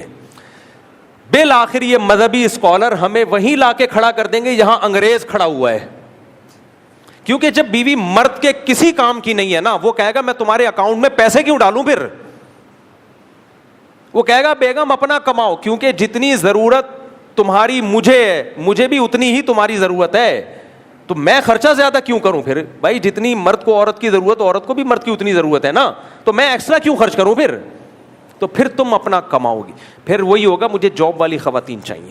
آج کل لونڈے لپاڑے جو مارکیٹ میں آ رہے ہیں, مجھے جاب والی چاہیے کیونکہ اکیلے گزارا نہیں ہوتا. تو ٹھیک ہے, وہ اپنا کمائے گی, آپ اپنا کماؤ گے. رات کو ایک سلسلے میں آپ لوگوں کی ملاقات ہو جایا کرے گی, وہ بھی جب موڈ ہوا. اگر وہ سلسلے میں نہیں موڈ ہوا تو وہ بھی سلسلہ آپ کا کیا ہے, ویسے ہی اس سے پھر گرل فرینڈ زیادہ اچھی ہے. تبھی یہ لوگ آج کل گرل فرینڈ کی طرف آ رہے ہیں کہ یار وہ کم از کم ٹینشن وہ نہیں دیتی, حقوق اس کے ذمے بھی کچھ نہیں ہے, ٹینشن وہ نہیں دیتی. اور بیگم کا مسئلہ ان لوگ کہتے ہیں یہ کھڑا ہو گیا کہ ٹینشن فل دے رہی ہے, حقوق بالکل بھی نہیں دے رہی. سب کی بات نہیں کر رہا, یعنی ہمارے جو اسکالرز ہیں نا, وہ سوسائٹی کو اس طرف لے کے جا رہے ہیں. میجورٹی تو اللہ کا شکر ہے گھروں میں تمیز سے ہی رہ رہی ہیں, عورتوں کی بڑی خدمت گزار ہوتی ہیں, سب کچھ گھر سنبھالا ہوا ہوتا ہے. لیکن ہمارے اسکالرز کو یہ سسٹم اچھا نہیں لگ رہا. جو نام نہاد اسکالرز آ رہے ہیں, جو عالم نہیں ہیں, وہ تباہ کر رہے ہیں سوسائٹی کو. کہاں سے بات چلی تھی, ہم یہیں کور کو نکل گئے, لیکن کوئی بات نہیں. ہم نے کون سا ایم اے اسلامیات کے پیپر کی تیاری کرانی ہے آپ کو کہ ہم ٹاپک پہ رہیں. واعظ و نصیحت کی مجلس ہے, جو بات کام کی مارکیٹ میں آئے گی, پارسل کا ہمارے پاس انتظام ہے. اس لیے بھائی اپنی بچیوں کو بھی سکھایا کرو, بیٹا جب گھر سے رخصت ہو کے جا رہی ہو, ہم سے زیادہ تم پر تمہارے ساس سسر کا حق ہے. یہ سکھایا, ہم نے سکھایا الحمدللہ, ہوائی باتیں نہیں کر رہے. اب تمہاری جنت بھی وہی, جہنم بھی وہی. ہاں نظر رکھو کہ ظلم نہ ہو رہا ہو, بالکل ایسا نہ ہو جاؤ, کیونکہ بعض لوگ اس میں بھی زیادتی کرتے ہیں. بچیاں روتی بھی گھر آتی ہیں تو ایک دم متاثر نہ ہو جایا کرو. بچیوں کی طبیعت میں آج کل ٹھہراؤ نہیں ہوتا, عورت کی طبیعت میں, لیکن نگرانی رکھو کہ یہ نہیں ہوگا کہ ہم ظلم ہونے دیں گے. یہ غلط ہے بھائی, ایسا نہیں ہو سکتا کہ صبح شام بے تحاشا مار پیٹ رہا ہو اور تانے دے دے کے اس کو ڈپریشن کا مریض بنا دیا ہو. یہ نہیں ہوگا. لیکن یہ بھی نہیں ہوگا کہ ذرا ذرا سی باتوں کی بیس پہ ہم اس کو ساس سسر سے بغاوت پہ اکسانا شروع کر دیں. اور دوسری بات یہ, ٹھیک ہے میں بھی اس کا قائل ہوں کہ اس زمانے میں الگ ہی رکھنا چاہیے, لیکن جو بالکل چھوٹی لڑکیوں کی جب شادی ہوتی ہے ان کو الگ رکھنے میں نقصان کا خطرہ بھی بہت زیادہ ہے. آج کل mobile, smart phone, Facebook ID, جب آپ کم عمر لڑکی سے 18-19 سال کی لڑکی کم عمر ہی ہوتی ہے, جب اس سے شادی کر کے الگ رکھو گے اور سارا دن وہ گھر میں اکیلی رہے گی, تو وہ گھرداری سیکھے گی کہاں سے؟ وہ کیسے سیکھے گی کہ سسرال میں کیسے ایڈجسٹ ہونا ہے, میں نے ان کی کیا روایات ہیں, کن چیزوں کو یہ برا مانتے ہیں, کن چیزوں پہ یہ خوش ہوتے ہیں. وہ تو بالکل انڈیویجولزم کی طرف ہم جائیں گے جیسے جا رہے ہیں. تو اٹھا کر پھینک دو باہر گلی میں, نئی تہذیب کے انڈے ہیں گندے. ہم جو اپنے بچوں کو سکھاتے ہیں وہ یہی کہ سسرال کا حق تم پر ہم سے زیادہ ہے, ان کو خوش رکھو. باپ اگر واقعی اپنی بیٹی کے ساتھ وفادار ہوگا نا, تو اپنے سے زیادہ حقوق وہ انہیں سسرال ہی کے بتائے گا. اس کو پتہ ہے اس کا فیوچر, مستقبل یہاں سے وابستہ ہے. اور اگر چنگیز خان کی اولاد میں ہوگا تو ذرا سی باتوں پہ آگا تیرے سالے کی تیرے سسر کی ایسی کی تیسی کرتا ہوں, تیری ساس نے یہ بول کے کیوں دکھایا, ایسا کیوں کیا, وہ تانے دے گا. اور جب گھر آ کے بیٹھے گی پھر جاب تلاش کرے گا اس کے لیے, اس کو پتہ ہے گھر میں ڈپریشن کی مریض بن رہی ہے, پھر اس کے لیے جاب تلاش کرے گا. پھر جاب کے بعد غیرت پہ بھی سمجھوتے, کیونکہ جب پتہ چلتا ہے طلاق یافتہ لڑکی ہے, آفس میں بھی لوگ پھر غلط نظروں سے دیکھتے ہیں, اس کو اطلاعات ملیں گی, صبر کرے گا, کہے گا ان اللہ مع الصابرین, اللہ کس کے ساتھ ہے, بے غیرتی کو کس سے تعبیر کرے گا, صبر سے. نہیں آ رہی میرا خیال ہے بات. اس لیے میرے بھائی ہم دیسی ہی ٹھیک ہیں. میرے کمنٹس پہ لوگوں نے نیچے تبصرہ کیا ہوتا ہے یہ مولوی پڑھا لکھا ہوتا تو ایسی باتیں نہ کرتا. اللہ کا شکر ہے جس تعلیم نے آپ کو برباد کر دیا وہ والی تعلیم ہمارے پاس نہیں ہے. اللہ کا بہت بڑا فضل ہے, اللہ نے ہم کو دیسی رکھا ہے. ہمارے حضرت مفتی رشید احمد صاحب رحمہ اللہ تعالیٰ فلکیات کے بہت ماہر تھے. تو ایک فلکیات کے یونیورسٹی کے فارغ ایک سائنٹسٹ نکلے, انہوں نے مفتی رشید احمد صاحب ہمارے حضرت کے خلاف پورا رسالہ چھاپ دیا. اس کو نہیں پتا تھا یہ فلکیات کے بہت ماہر ہیں, یہ میری غلطیاں نکال لیں گے. کرو ٹریگنومیٹری ہے نا, پلین ٹریگنومیٹری, کرو ٹریگنومیٹری, یہ سارے حضرت کو بہت اس پہ مہارت تھی. تو اس نے رسالہ چھاپ دیا اور جگہ جگہ مولوی ہونے کا تانا دیا. اس کا کہنا یہ تھا یہ جو مولوی ہمارے حضرت مسجدوں کے قبلہ بھی رکھتے تھے نا کہ قبلے کی سمت, کیونکہ وہ کیلکولیٹ کر کے بتا دیتے تھے کہ قبلہ اس وقت کہاں ہوگا, یعنی کس علاقے میں کہاں قبلہ ہے. اس نے کہا کہ یہ کیلکولیشن غلط ہے, حالانکہ وہ صحیح تھی حضرت کی کیلکولیشن. اس نے کہا کہ یہ کیلکولیشن ہی غلط ہے کیونکہ یہ مولوی ہے نا, مولویوں کو سائنس کے کیا پتہ, سائنس اور مولوی ایک دوسرے کے متضاد. پھر جو مولویوں کی اس نے پگڑیاں اچھالی ہیں اپنی تحریر میں, یہ مولوی ایسے اور یہ مولوی ایسے, لوگوں کو غلط سمت میں نمازیں پڑھا رہے ہیں, ان کو تو کیلکولیشن کا نہیں پتہ. پھر حضرت نے اس کی غلطیاں نکالی. وہ سائنٹسٹ جو تھا نا, کہ حضرت نے فرمایا کہ اس بیچارے کو کرو ٹریگنومیٹری اور پلین ٹریگنومیٹری کا فرق معلوم نہیں ہے. دیسی لوگ ایسے ہی ہوتے ہیں, عام آدمی سمجھ رہا ہوتا ہے کہ بہت بڑا سائنٹسٹ ہے. سائنسدانوں سے پوچھو تو وہ کہے گا بھائی ایک فارغ آدمی ہے, یہ اس کا منجن صرف انڈیا اور پاکستان میں چلتا ہے, باہر کی دنیا میں اس کا منجن بولو نہیں چلے گا. جیسے ہمارے یہاں کچھ عطائی حکیم اور کچھ عطائی ڈاکٹر آ رہے ہیں, انگلش میں انگلش ٹھش پش لگائیں گے, لوگ کہتے ہیں علوم کیا ہے, علم نہیں ہے, علوم ہے, علوم بھائی صاحب کے پاس. کسی بڑے ڈاکٹر کو دکھاؤ گے بولے گا بھائی علوم نہیں ہے, چند ٹرمز ہیں, اصطلاحات کم وقت نے یاد کر رکھی ہیں, تھوڑا انگلش میں ٹھش پش مار دیتا ہے جس سے تم کیا ہو رہے ہو, متاثر. گردے کو کڈنی کہہ دے گا, معدے کو اسٹمک کہہ دے گا, تیزابیت کو ایسیڈیٹی کہہ دے گا, اور جو کچھ اصطلاحات ہیں اس طرح کی استعمال کرے گا, اور لوگ کہیں گے علوم کیا ہیں.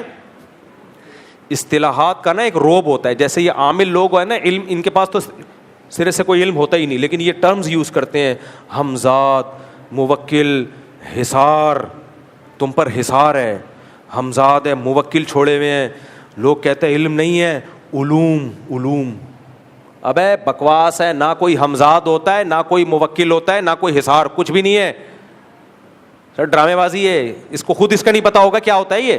جب آپ آ رہے ہوگے نا, عامل آپ کے ماتھے کے اوپر دیکھے گا, پھر یوں کر لے گا بھرم میں لانے کے لیے, اور پھر آپ کو یہ شو کرے گا میں نے آپ کے حمزات سے بات کر رہا تھا میں اس وقت. رکھ کے چمیٹ لگائے گا ان کا مختوں کو, بے وقوفوں کو, پاگل کے بچے. تو علوم علوم سمجھ رہے ہو.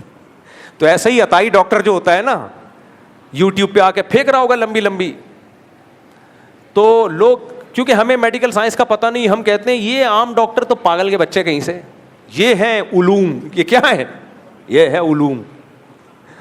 اس لیے میں اتنا بھگتا ہوا ہوں, اب میں جب بھی کسی کوئی بیماری ہو نا, ڈائریکٹ اس کے اسپیشلسٹ کے پاس جاؤ, میرا یہ تجزیہ ہے. ایچ پائلوری ایک بیکٹیریا ہے, بہت لوگوں کو تنگ کرتا ہے, لیکن آپ کسی معدے کے انتہائی ماہر ڈاکٹر کے پاس جاؤ گے نا, وہ بتائے گا کہ آپ کو اس کی ٹریٹمنٹ کرنی بھی ہے کہ نہیں کرنی. عام ڈاکٹر کے پاس جاؤ گے لکھ کے دے دے گا 17 دن کی دوا, بیڑا غرق کر دو گے اپنا میڈیسن کھا کھا کے. آپ وہ اتنا ڈرائے گا, ایچ پائلوری یہ بیکٹیریا یوں کرتا ہے معدے میں, یہ پھر کینسر تک لے جاتا ہے. اور ہیں بھی رپورٹیں بھی, گوگل پہ سرچ کرو گے واقعی ہوگا. لیکن آپ کسی جگر اور معدے کے اسپیشلسٹ کے پاس جاؤ گے جو تجربے کار ہو, بوڑھا ہو, نیا نیا نہ بناؤ, وہ کہے گا بھائی صاحب کیا ہو کیا رہا ہے تمہیں, کھانا پراٹھے 2 ہضم کر رہے ہو کافی ہے, اور بیکٹیریا مار کے 6 پراٹھے کھانے ہیں کیا تم نے؟ خیر یہ میرا ٹاپک نہیں ہے, لیکن میں صرف اتنا بتانا چاہ رہا ہوں کہ ہمیشہ کسی بھی فیلڈ میں نا اس کے ایکسپرٹ کے پاس جایا کرو. خیر جلدی سے بات کو سمیٹ کے ختم کرتا ہوں, وقت بہت زیادہ ہو گیا. تو اسی طرح یہ جو علوم کی بات لگائی ہوئی ہوتی ہے, بات کہاں سے آ گئی تھی؟ یہ اسکالرس کی بات کر رہا تھا نا میں, یہ بات کہاں سے آئی یار, میں عاملوں پہ کیسے آیا؟ ہاں وہ مولانا کی بات کر رہا تھا. تو اس سائنٹسٹ نے ہمارے حضرت کے خلاف ایک رسالہ لکھا, اور اس نے لکھا کہ ان کو فلکیات کا کیا پتہ, یہ مولوی مدرسوں سے چٹائیوں پہ بیٹھ کے پڑھنے والے ملا کر کے نا توہین کی. حضرت نے جو دلائل کے دنیا میں اس کی دھجیاں اڑائی نا, دھجیاں اڑائیں. پھر حضرت نے آخر میں لکھا, اے اللہ تیرا بہت بڑا فضل ہے کہ تو نے مجھے ملا بنایا, اے اللہ مجھے ملاؤں میں ہی رکھنا, ملاؤں میں ہی موت دینا. اور اللہ کا شکر ہے ملاؤں میں ہی حضرت کا جنازہ سارے مولوی تھے جنازہ اٹھانے والے تھے.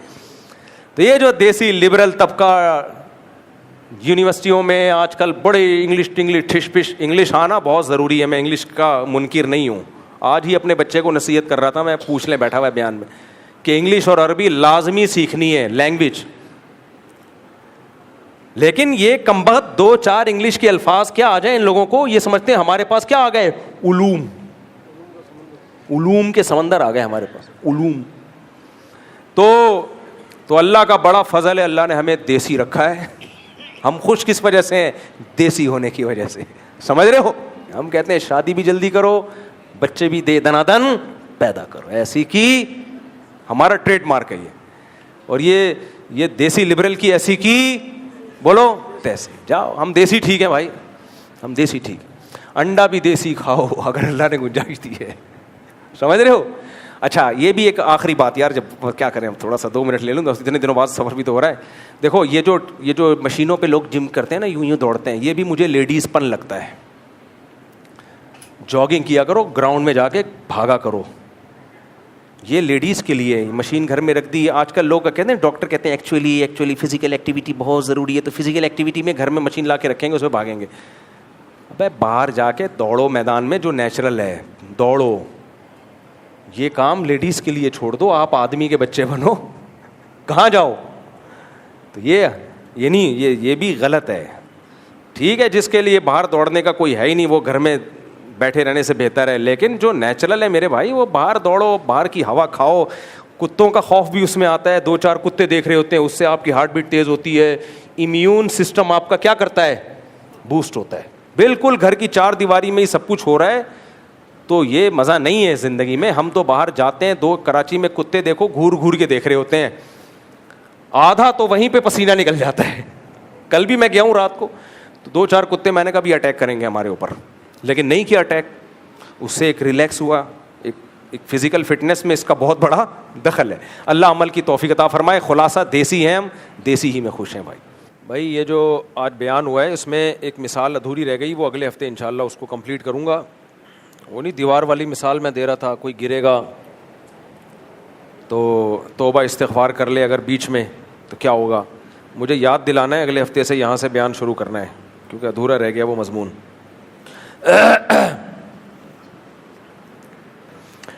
دیکھیں یہ سوال ان کا خلاصہ یہ ہے کہ مدرسے والے فیس لیتے ہیں, بھاری بھرکم فیسیں لے رہے ہیں بہت سے مدرسے, جبکہ بہت سے فری میں پڑھا رہے ہیں اور زیادہ اچھی تعلیم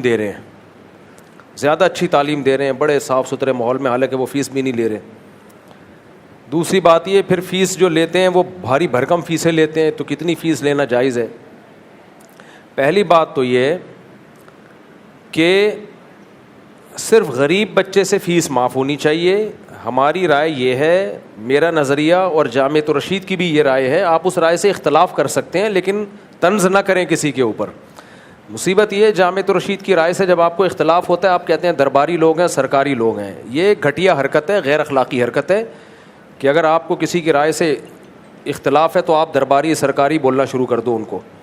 جامعۃ الرشید اگر ملک بچانے کی بات کرتا ہے وہ درباری بیس پہ نہیں کرتا. جتنے درباری ملے ہیں وہ ملک کی بات نہیں کرتے, وہ تو ملک کی کا بیڑا غرق کرنے پہ, تو وہ اپنی ذات کو فوکس کرتے ہیں. تو جو بھی صحیح سوٹیبل صحیح علماء ہوں گے, میچور علماء ہوں گے, وہ کنٹری کو بچانے کی, اسٹیٹ کو بچانے ہی کی بات کریں گے. وہ جامعۃ الرشید کی بھی یہی رائے ہے کہ اس زمانے میں طلبہ سے فیس لینی چاہیے. ہاں, جو طالب علم ثابت ہو جائے کہ غریب ہے, ثابت ہو, یہ ہوائی بات نہ ہو. ہم نے مدرسوں میں ایسے ایسے بچے دیکھے لینڈ کروزر میں آتے ہیں, لینڈ کروزر میں جاتے ہیں, پھر بھی فیس کے بغیر پڑھ رہے ہیں. اس سے کیا نقصان ہوتا ہے؟ دو بہت بڑے نقصان ہوتے ہیں. نمبر ایک, فری پھوکٹ کی عادت پڑ جاتی ہے بچپن سے ہی. تبلیغ والے ایک بات کہتے ہیں نا, اپنی جان, اپنا مال, اپنا وقت جس چیز پہ نہ لگا ہو نا, اس کی قدر انسان کے دل میں نہیں آتی ہے. غریب بچوں کے لیے فری ہونا چاہیے, لیکن ثابت ہو جائے غریب ہے. صرف منہ سے بولنا کافی نہیں ہے, کیونکہ جھوٹ بول کے وہ پھر اور مسائل کھڑا کرے گا. وہ جس تعلیم کی بنیادی جھوٹ پر ہو, آگے وہ کیا دین کی خدمت کرے گا. تو فری پھوکٹ کی وجہ سے اپاہج پنا آتا ہے, اپاہج پنا. پڑھے رہتے ہیں, یونیورسٹی میں فیس دے کے جاتے ہیں, ان کو پتہ ہے کہ ہمارے باپ کا پیسہ سارا برباد ہو جائے گا اگر ہم نے پڑھائی. پھر باپ بھی پوچھتا ہے رزلٹ دکھا کیا آیا تیرا, فیسیں میں نے بھری ہیں تو کیا کر کے آیا تو, وہاں پہ پان گٹکے تو نہیں کھا کے آ گیا. اب مالداروں کے بچے بھی فری میں پڑے ہوئے ہوتے ہیں اور وہ فری پھوکٹ میں چل رہے ہوتے ہیں, مفت خوری کی عادت پڑتی ہے, ساری زندگی پھر اپنے پاؤں پہ نہیں کھڑے ہوتے, مفت ہی کی عادت پڑی رہتی ہے. یہ سوسائٹی کو تباہ کرنے والی بات ہے. دوسرا نقصان فری پھوکٹ کا کیا ہوتا ہے؟ مدرسے کے محتمم کو چندہ بے تحاشا کمانے کا چانس مل جاتا ہے. جب کسی مدرسے کے بارے میں سیٹھوں کو پتہ چلتا ہے کہ یہاں فیس لے کے پڑھائی کی جاتی ہے, تو اس مدرسے کو زیادہ چندہ آتا نہیں ہے. تو چندہ گیری کا سیٹ اپ بھی کیا ہو جاتا ہے, ختم. تو محتمم کے جو مزے تھے نا, جس چندے سے اس نے 4 شادیاں کرنی تھی, جس چندے کے پیسوں سے اس نے لینڈ کروزر خریدنی تھی, فری پھوکٹ کے بچوں کے منہ دکھا دکھا کے, یتیموں والے منہ, حالانکہ مالدار بچے ہوتے ہیں لیکن فری کی وجہ سے وہ بھی یتیم لگ رہے ہوتے ہیں کہ میرے پاس 2000 طلبہ فری میں پڑھتے ہیں. تو وہ جو اس کے کھانچے تھے وہ سارے کیا ہو جاتے ہیں, بند. میں نہیں کہہ رہا سارے مدارس کے ناظم غلط ہوتے ہیں, بہت سے مدرسے فری میں پڑھا رہے ہیں اور ان کے محتمم 1 نمبر ہیں, 1 روپے بھی دائیں بائیں نہیں کرتے.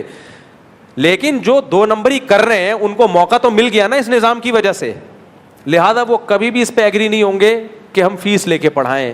کیونکہ جہاں فیس لی, سیٹھ لوگ آتے ہیں, وہ کہتے ہیں یار آپ کے ہاں تو 50 بچے فری میں پڑھ رہے ہیں اور 100 بچے فیس دے کے پڑھ رہے ہیں, تو 50 جو فری میں ہیں ان کا پھر تھوڑا چندہ آئے گا نا, زیادہ تھوڑی آئے گا. جب آپ نے شو کر دیا کہ یہ دیکھو میرے پاس 6000 بچے پڑھ رہے ہیں اور سب دوپہر صبح رات کا کھانا فری, تو دبا کے چندہ آتا ہے. کیونکہ لوگوں کے پاس اتنا ٹائم نہیں ہوتا کہ وہ یہ جا کے سرچ کریں کہ ان میں کون مستحق ہے اور کون مستحق نہیں ہے. ہماری عوام کی جو مینٹل اپروچ ہے, جو مینٹیلٹی ہے, وہ یہ ہے کہ وہ کوانٹٹی دیکھتے ہیں کہ اس مدرسے میں اتنے سارے پڑھ رہے ہیں, دے دنادن بکرا, دے دنادن پیسہ. پھر محتمم سے کوئی پوچھنے والا نہیں ہوتا. پھر بھی بار بار بتاؤں, سارے مدارس غلط نہیں ہیں, ایسا نہ ہو مدارس سے بدگمان ہو جائیں, ان کے ساتھ تعاون کم کر دیں آپ. کچھ مدرسے ٹھیک بھی ہیں الحمدللہ, 1 روپے دائیں بائیں نہیں کرتے, لیکن یہ نظام بہرحال غلط ہے, نظام غلط ہے. جو بھی طلبہ فیس افورڈ کر سکتے ہیں ان کو آپ نہیں پڑھائیں. بولیں بھائی فیس دو گے تو پڑھاؤ گے, ورنہ جاؤ یہاں سے, کوئی بات نہیں. وہ نہ پڑھیں, 1 منٹ بات کمپلیٹ ہونے دینا, وہ نہ پڑھیں, یہ زیادہ بہتر ہے. ہاں غریب بچوں کے لیے ہونا چاہیے. ایک بات تو یہ ہو گئی. میں بار بار ایک بات کہتا ہوں کہ 3 باتیں کسی شخص کے بارے میں جمع ہو جائے نا. ابھی میری اس سفر پہ ایک ملاقات تھی, دوبارہ میری ٹریولنگ ہوئی نا, ایک ملاقات تھی, میرے ساتھ ایک دوست بھی تھے.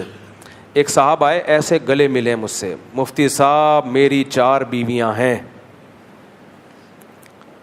میں نے دوست سے کہا فراڈی ہونے کی ایک علامت پائی جاتی ہے. آپ کہو گے میں تو 4 شادیوں کو پروموٹ کرتا ہوں, لیکن ایک آدمی مجھے تعارف کروا رہے کہ میری 4 بیویاں ہیں, اور میں کیا کہہ رہا ہوں, میں نہیں کہہ رہا فراڈی ہے. فراڈی ہونے کی ایک علامت, ضروری نہیں ہے کہ وہ ہو, ایک تھوڑے سے ماتھا میرا ٹھنکتا ہے, کیونکہ 4 شادیاں مجھے پتہ ہے آسان نہیں ہے. کسی کو 4 مل گئی نا, یا تو بہت فیمس ہو, جیسے ہم مشہور بہت ہو گئے, یا بہت ڈھیٹ ہو میری طرح, بہت ڈھیٹ ہو, بہت اس نے مارے کھائی ہوں, گالیاں سنی ہوں, اور عیاشی کی نیت نہ ہو. کیونکہ عیاشی کے لیے یہ کام ہوتا نہیں ہے.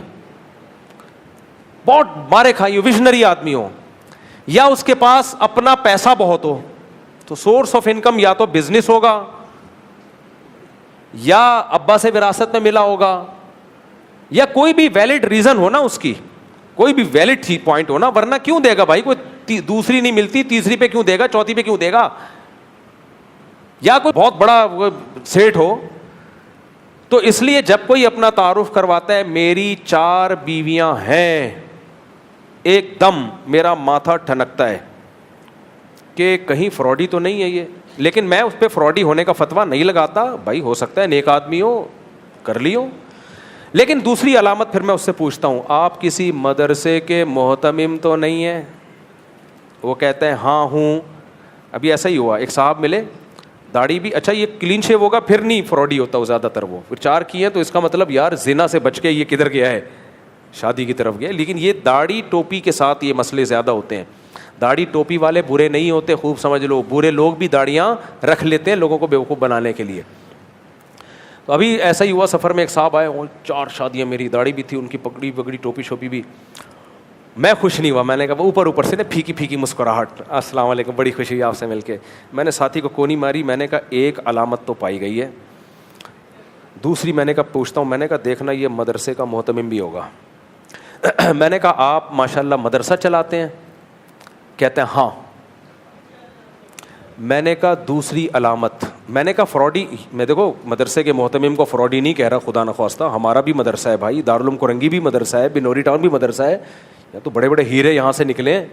ہم اپنے اکابر کے ادارہ ان درسگاہوں کو کیسے فراڈی کہہ سکتے ہیں؟ لیکن مدرسے فراڈی نہیں ہوتے, محتمم فراڈی نہیں ہوتے, لیکن فراڈی لوگ بھی مدرسوں کے محتمم بن جاتے ہیں پیسہ کمانے کے لیے. یہ پیسہ کمانے کا پاکستان میں سب سے آسان عزت والا طریقہ ہے, جس پہ آپ چوری بھی دبا کے کرو, لوگوں کی پینٹیں بھی خالی کر دو اور کوئی الزام نہ لگے آپ کے اوپر. سب سے حرام خوری کا سب سے آسان راستہ ہے, بہترین راستہ. تو دوسرا جب اس نے کہا نا مدرسے کا محتمم بھی ہوں, میں نے کہا میں نہیں کہہ رہا کہ فراڈی ہے, لیکن ایک کلک کیا اس نے, امکان اب پہلے 30% تھا, اب 33% تھا, اب 66.6% چانس ہے کہ یہ 2 نمبر ہو. یقین نہیں ہے, بدگمان نہیں ہونا چاہیے, لیکن 2 علامتیں فراڈی ہونے کی پائی گئی ہیں. 4 شادیاں بھی مدرسے کے محتمم بھی, لیکن ضروری نہیں ہے بھائی, بہت سے مدرسے کے محتمم 4 شادیاں ہیں, محتمم بھی ہیں, نیک لوگ ہیں, آپ کسی سے بدگمان نہ ہو. لیکن میں نے کہا ماتھا میرا ٹھنک گیا ہے, میں نے کہا تیسرا دیکھنا عامل بھی ہوگا یہ. میں نے پھر پوچھا, میں نے کہا آپ روحانی علاج ولاج بھی کرتے ہی ہوں گے نا؟ کہتے ہیں ہاں. میں نے کہا کنفرم جہنمی. میں نے کہا اس حرام خور نے لڑکیوں کو پٹایا ہے, بغیرت آدمی نے. میں نے ساتھیوں سے کہا اب میں اس سے اس کے بزنس کے بارے میں پوچھوں گا تو آپ دیکھنا کئی سارے بزنس نکلیں گے اس کے. جس انسان کا بچہ تمیز سے کماتا ہے نا, اس کا ایک بزنس ہوتا ہے, سمجھ رہے ہیں نا؟ جو تمیز سے کماتا ہے اس کا اکثر و بیشتر ایک بزنس ہوتا ہے, اور وہ اس کو بتا سکتا ہے یہ میرا بزنس ہے, یہ میری ورک شاپ ہے, یہ میری دکان ہے, یہ میری جو بھی ہے. اس کے میں نے کہا بہت سارے بزنس نکلیں گے, دیکھنا آپ.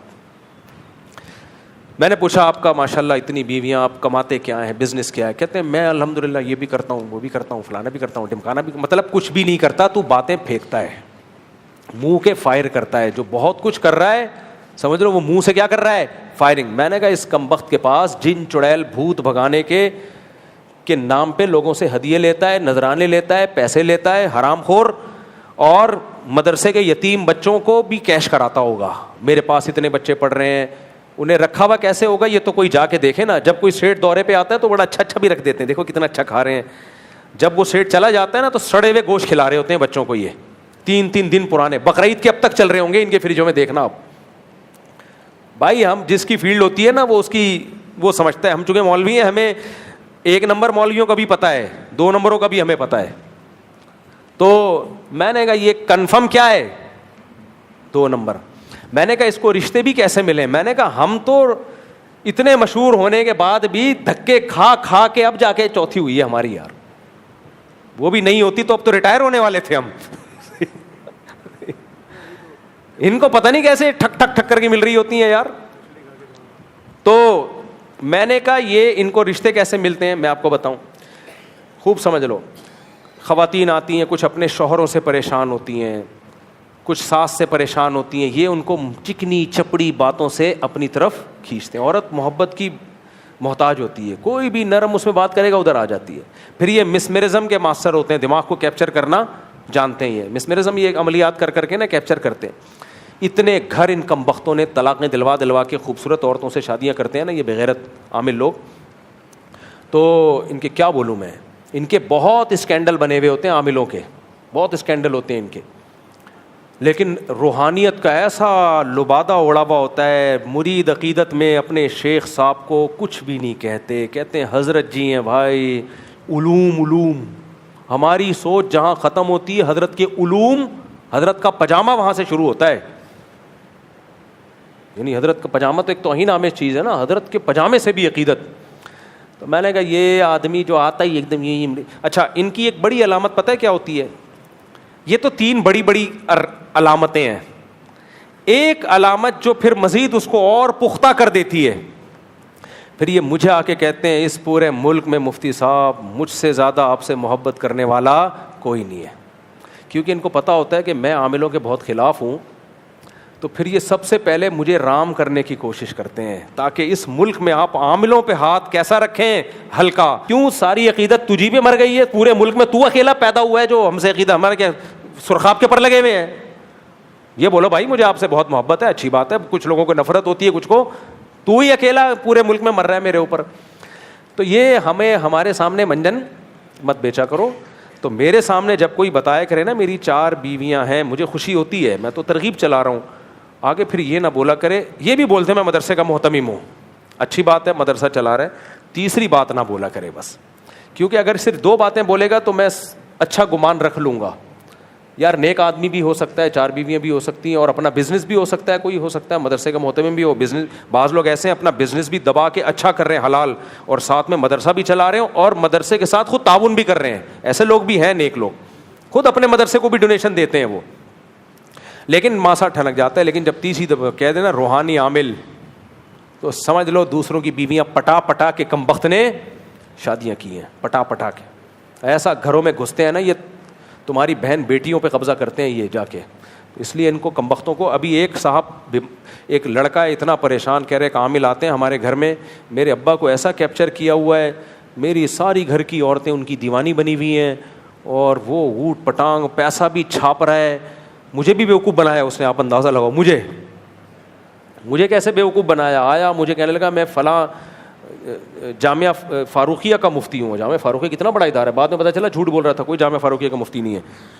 کیسے بیوقوف بناتے ہیں یہ یار, تو لوگوں کو الو بناتے ہیں. تو ان کی گھر کی عورتوں پہ اس نے ایسا سحر کیا ہوا ہے. اب وہ لڑکا میرے بیان سنتا ہے, کہتا ہے ابا کو سمجھا دیا, ابا مت لٹاؤ اس فراڈی آدمی پہ, ابا ہدیوں پہ ہدیے دیے چلے جا رہے ہیں. ہدیہ تو فری پھوکٹ کے ہدیے ہوں گے تو 4 شادیاں کون نہیں کرے گا میرے بھائی. میں نے ہدیوں پہ 4 شادیاں نہیں کی ہیں, یہ بتا دوں میں آپ کو, میں نے ہدیوں پہ 4 شادیاں نہیں کی ہیں. تو فری پھوکٹ کے ان کے یہ ہوں گے تو کیوں نہیں ہوں گی, 4 کے 8 ہوں گی. پھر تو شادیاں خود ہی پیچھے بھاگیں گی ان کے. تو اس لیے ہاں اب آپ کے جواب رہ گیا. تو اس لیے میری رائے یہی ہے کہ مدرسے میں مالدار بچوں سے فیس لینی چاہیے. اس سے مدرسے میں چھٹائی ہوگی, بچے کم پڑھیں گے لیکن اچھے بچے ہوں گے, اچھے خاندانوں کے بچے آئیں گے.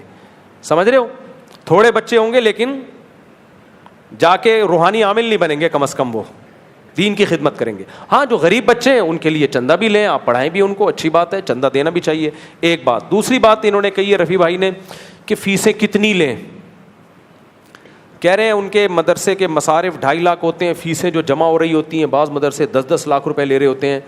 دیکھو جتنی بھی لیں لیکن پبلک کو بتائیں. امریکہ میں, کینیڈا میں ہم نے ایک خاندانی چیز دیکھی, کوئی بھی ٹرسٹ ہوگا اس کے آپ جائیں نا آن لائن پوری تحقیق کر سکتے ہیں کس ٹرسٹ کے پاس کتنا پیسہ آ رہا ہے, اور اس میں جو ملازمین ہے کس کس کی کتنی تنخواہ ہے. ہر چیز فیئر ہوتی ہے. ہمارے یہاں سے ایسا سسٹم نہیں ہے. آپ کمائیں پیسہ, لیکن آپ پھر یہ بتا دیں یہ مدرسہ ہماری سورس آف انکم ہے, تاکہ لوگ زکوٰۃ صدقات کے پیسے پھر نہ دیں. آپ نے ادھر فیس لی, ادھر آپ کی سورس آف انکم ہے,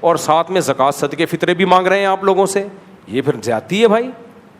یا تو اس کو کمرشل بناؤ یا فی سبیل اللہ بناؤ. لوگ کیا کرتے ہیں, اندھیرے میں رکھ رہے ہوتے ہیں بھائی, یا کمرشل ہوگا یا فی سبیل اللہ ہے, تو پھر بتا دو سورس آف انکم نہیں ہے, یہ 1 روپے بھی ہم پہ حرام ہے. پھر وہ روپے کہاں گیا, محلے والوں کو آپ لکھ کے لگائیں اتنی انکم ہوئی ہے جو یہاں خرچ ہوئی ہے, جو یہاں خرچ ہوئی ہے.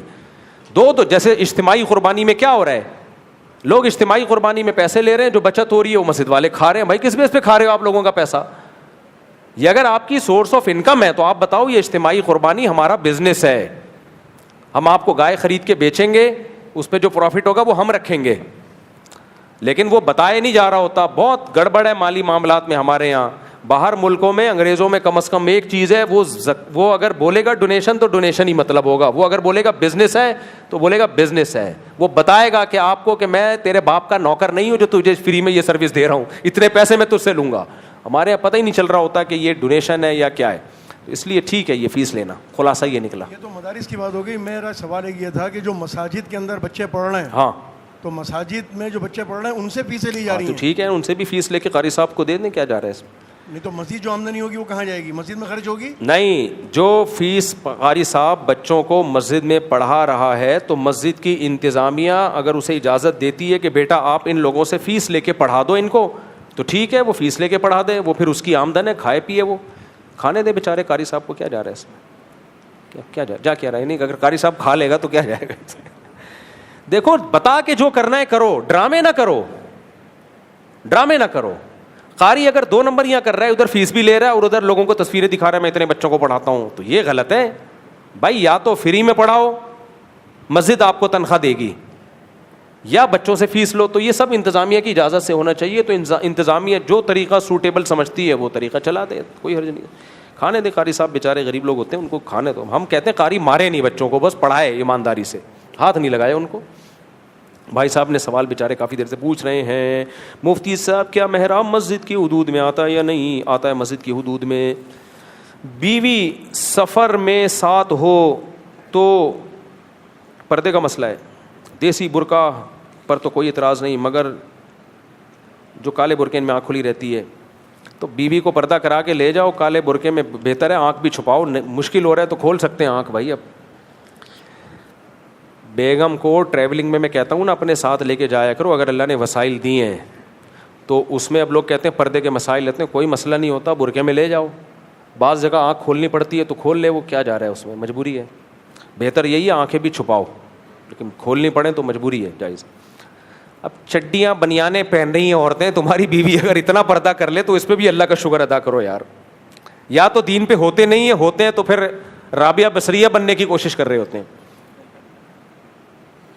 رضاعت کے مسئلے کے بارے میں پوچھنا ہے کہ دودھ پلانے والی کا دعویٰ قبول ہے, اس کے متعلق تفصیل سے جواب دیں. ایک عورت کا بیان معتبر نہیں ہے اس میں. بعض دفعہ یہ ہوتا ہے ادھر شادی کی تاریخیں طے ہو گئی ہیں, بات طے ہو گئی ہے, شادی ہونے والی ہے, ایک خاتون آ کے کہتی ہے ان دونوں بچوں کے میں نے اپنا دودھ پلایا ہے, تو یہ ایک گواہی کافی نہیں ہے, اس سے کچھ نہیں ہوگا. یا تو یہ مشہور ہو چکی ہو بات, سب کو پتہ ہو, یا یہ کہ اس پہ کم از کم 2 گواہ ہوں. مفتی صاحب میری عمر 19 سال ہے, میں درجہ ثانیہ کا طالب نکاح کرنا چاہتا ہوں, رشتہ بھیجتا ہوں, آگے سے کہتے ہیں ابھی پڑھائی چل رہی. یہ کہتے ہیں جہاں بھی رشتہ بھیجتا ہوں لڑکی والے رشتہ قبول نہیں کرتے کیونکہ میں پڑھ رہا ہوں, کہتے ہیں کماتے نہیں ہوں. تو ٹھیک ہے, وہ نہ قبول کریں, ان کو لیے جائز ہے. تو شریعت نے کہا ہے کہ وَلْيَسْتَعْفِفِ الَّذِينَ لَا يَجِدُونَ نِكَاحًا, جن کو رشتہ ہی نہیں مل رہا وہ عفت اور پاک دامنی سے زندگی گزاریں, اللہ ان کا رشتہ دلا دے گا, گناہ کی طرف نہ جائیں. تو اللہ نے مرد کو صبر کرنے کا حکم دیا ہے. اگر کوئی رشتہ نہیں دے رہا, لڑکی والے تھوڑی دیں گے بلا وجہ آپ کو دے دیں, وہ کہیں گے کمبخت تو پڑھائی کر رہا ہے تو کھلائے گا کہاں سے تو ان کے لیے عذر ہے. یہ بالکل معقول ریزن ہے. آپ ٹرائی مارتے رہو اور ساتھ ساتھ جاب بھی کرو. ہم لوگ اپاہج پیدا کر رہے ہیں, صحیح بتا دوں, باہر ملکوں میں انہی پاکستانیوں کو, انہی انڈین کو دیکھتا ہوں میں, صبح یونیورسٹی میں پڑھ رہے ہیں, شام کو جاب کر رہے ہیں, اپنا بھی پیٹ پال رہے ہیں اور گھر میں بھی پیسے بھیج رہے ہیں کمبخت. یہاں پتہ نہیں کیا ہو جاتا ہے ان کو. تو پڑھائی کے ساتھ ساتھ کوئی چھوٹا موٹا بزنس شروع کرو یار, ریڑھی لگا لو, ٹماٹر بیچ لو. اس نیت سے نہیں کہ ساری زندگی ٹماٹر بیچنے ہیں, اس نیت سے کہ سیونگ کر کر کے پھر میں نے سبزی منڈی میں اپنا ایک بڑی دکان خریدنی ہے, تو ہو جائے گا انشاءاللہ. اور اگر شرم آ رہی ہے ٹماٹر بیچتے ہوئے کیونکہ پھر خطرہ ہے کہ جو رشتہ تھوڑا سا چانس تھا وہ بھی نہیں ملے گا, تو اسٹائل میں ٹماٹر بیچو, اسٹائل میں. ٹماٹر کو ٹومیٹو بولو, بولے ہمارے یہاں ٹماٹر بکتے ہی نہیں ہیں, ہم ٹومیٹو کا بزنس کر رہے ہیں. اور ریڈی مت لگاؤ, آن لائن بیچو, آن لائن. بہت سارے ایسے طریقے اس زمانے میں ایجاد ہو گئے ہیں جس سے عزت بھی رہے گی اور ٹماٹر بھی دے دنادن بکے گا آپ کا. صحیح میرے بھائی, مسافہ ایک ہاتھ سے سنت ہے, دو ہاتھ سے سنت ہے. بخاری شریف میں ہے کہ آپ صلی اللہ علیہ وسلم دو ہاتھ سے مسافہ فرماتے تھے. ایک بخاری میں ید کا تذکرہ ہے, ید ہاتھ کو کہتے ہیں.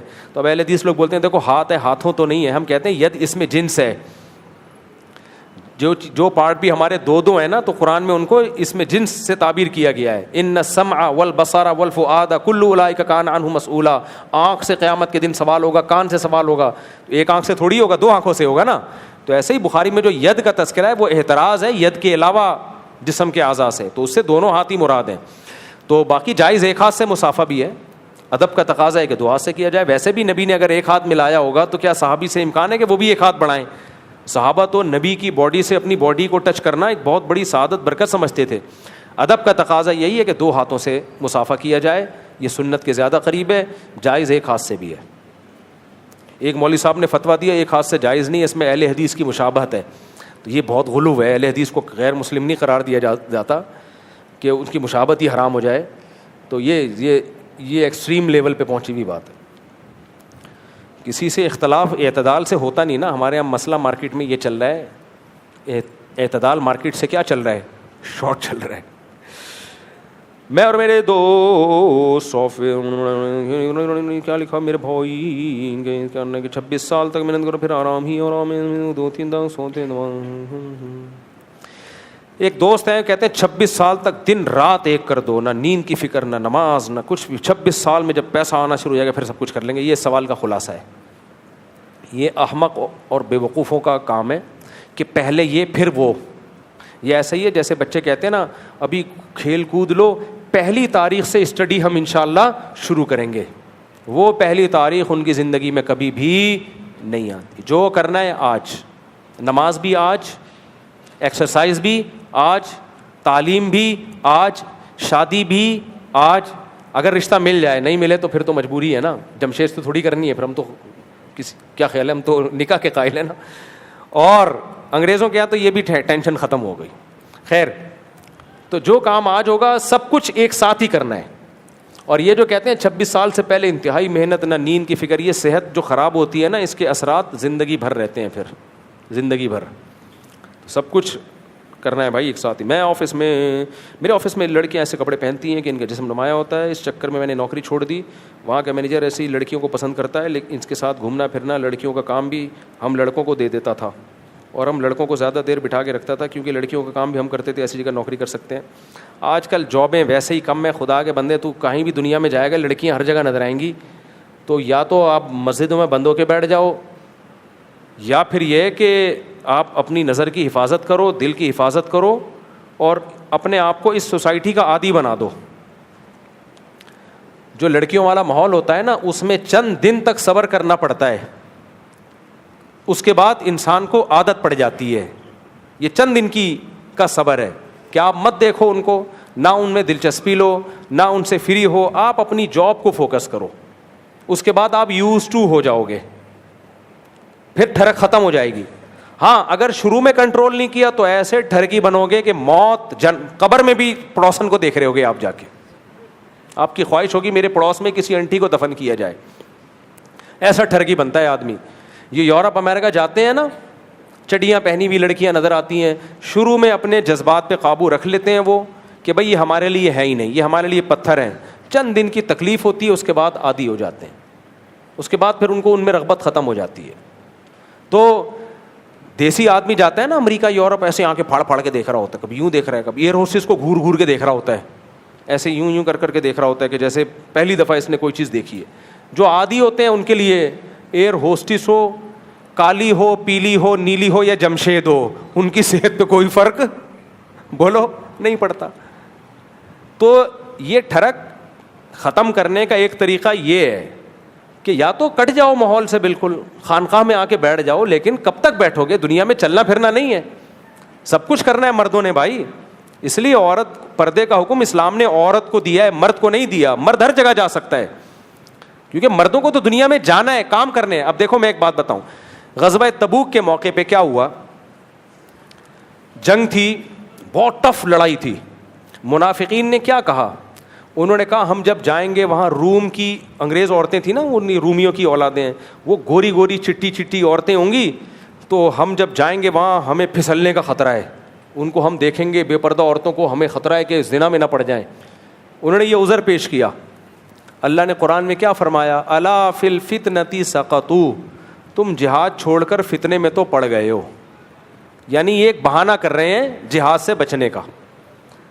تو بھائی مرد اس زمانے میں بھی یہ فتنہ ہو سکتا تھا, جب صحابہ کرام تابعین جنگوں میں جاتے دوسرے ملکوں میں, وہاں بہت سی بے پردہ عورتیں بھی ہوتی تھیں, لیکن ان کو منع تھوڑی کیا کہ چونکہ ایکچولی جب تم ملک فتح کرو گے اتنی ساری بے پردہ عورتیں ہوں گی, تمہیں پھسلنے کا خطرہ ہے, بد نظری ہو گئی, تمہارا تقویٰ ٹوٹ جائے گا, تو ایسا کرو گھر میں بیٹھو اور چلے کے لیے چلے جاؤ بھی تبلیغ میں. وہ بھی جائیں ضرور. ان کو کہا گیا بھائی فتنے سے بچنے کی کوشش کرو, باقی جو کام اللہ نے ہمارے ذمے لگائے ہیں وہ کام کرنے پڑیں گے. تو مرد کو ہر جگہ جانا پڑے گا, اور اس کو اب عادت ڈالنی چاہیے اس ماحول کی. سمجھتے ہو کہ نہیں سمجھتے, عادت ڈالنی چاہیے کہ بھائی میں اس ماحول سے متاثر نہیں ہوتا. اور لڑکیاں بھی چند دنوں میں سمجھ جاتی ہیں کہ یہ ہماری طرف رغبت نہیں رکھتا, وہ بھی چھیڑنا چھوڑ دیتی ہیں. ان کو پتہ ہے ملا ٹائپ کا آدمی ہے. ویسے بھی اپنا گیٹ اپ جب یہ رکھو گے نا, پگڑی داڑھی والا, شلوار ٹخنے سے اوپر والا, تو چھڑنے کے چانسز ویسے ہی کم ہو جائیں گے. آپ لڑکیوں کو آج کل ماڈرن چاہیے ہوتا ہے, ایکچولی فش کرتا ہوا بندہ چاہیے ہوتا ہے. ان کو ملا ٹائپ کے لوگ لڑکیوں کو زیادہ پسند نہیں ہوتے, وہ ویسے بھی فرینڈ شپ کی طرف زیادہ آ رہی ہوتی ہیں. تو اپنا گیٹ اپ اچھا رکھو گے, نماز کے ٹائم پہ نماز پڑھنے جاؤ گے تو ان کو پتہ ہے کہ یہ کیا کرے گا, یہ اگر دوستی کرے گا بھی تو حج پہ لے جائے گا ہمیں اپنے ساتھ, ہاں عمرہ کرا کے لے آئے گا, حج کرا کے لے آئے گا. تو اس ماحول کا عادی بناؤ. ہو سکتا ہے کچھ علماء میری رائے سے اختلاف کریں, نہیں مفتی صاحب کیا کہہ رہے ہیں. بھائی سوسائٹی کے ساتھ آپ کو سروائیو کرنا ہے, آپ گھر میں بند نہیں ہو سکتے, کیونکہ یہ ایک سیلاب ہے, اس کا آپ مقابلہ نہیں کر سکتے, آپ پیچھے رہ جاؤ گے, آپ پیچھے رہ جاؤ گے. تو اس لیے جاب جو بھی ہے آپ کر لیں, حلال جاب ہو, حرام جاب نہ ہو.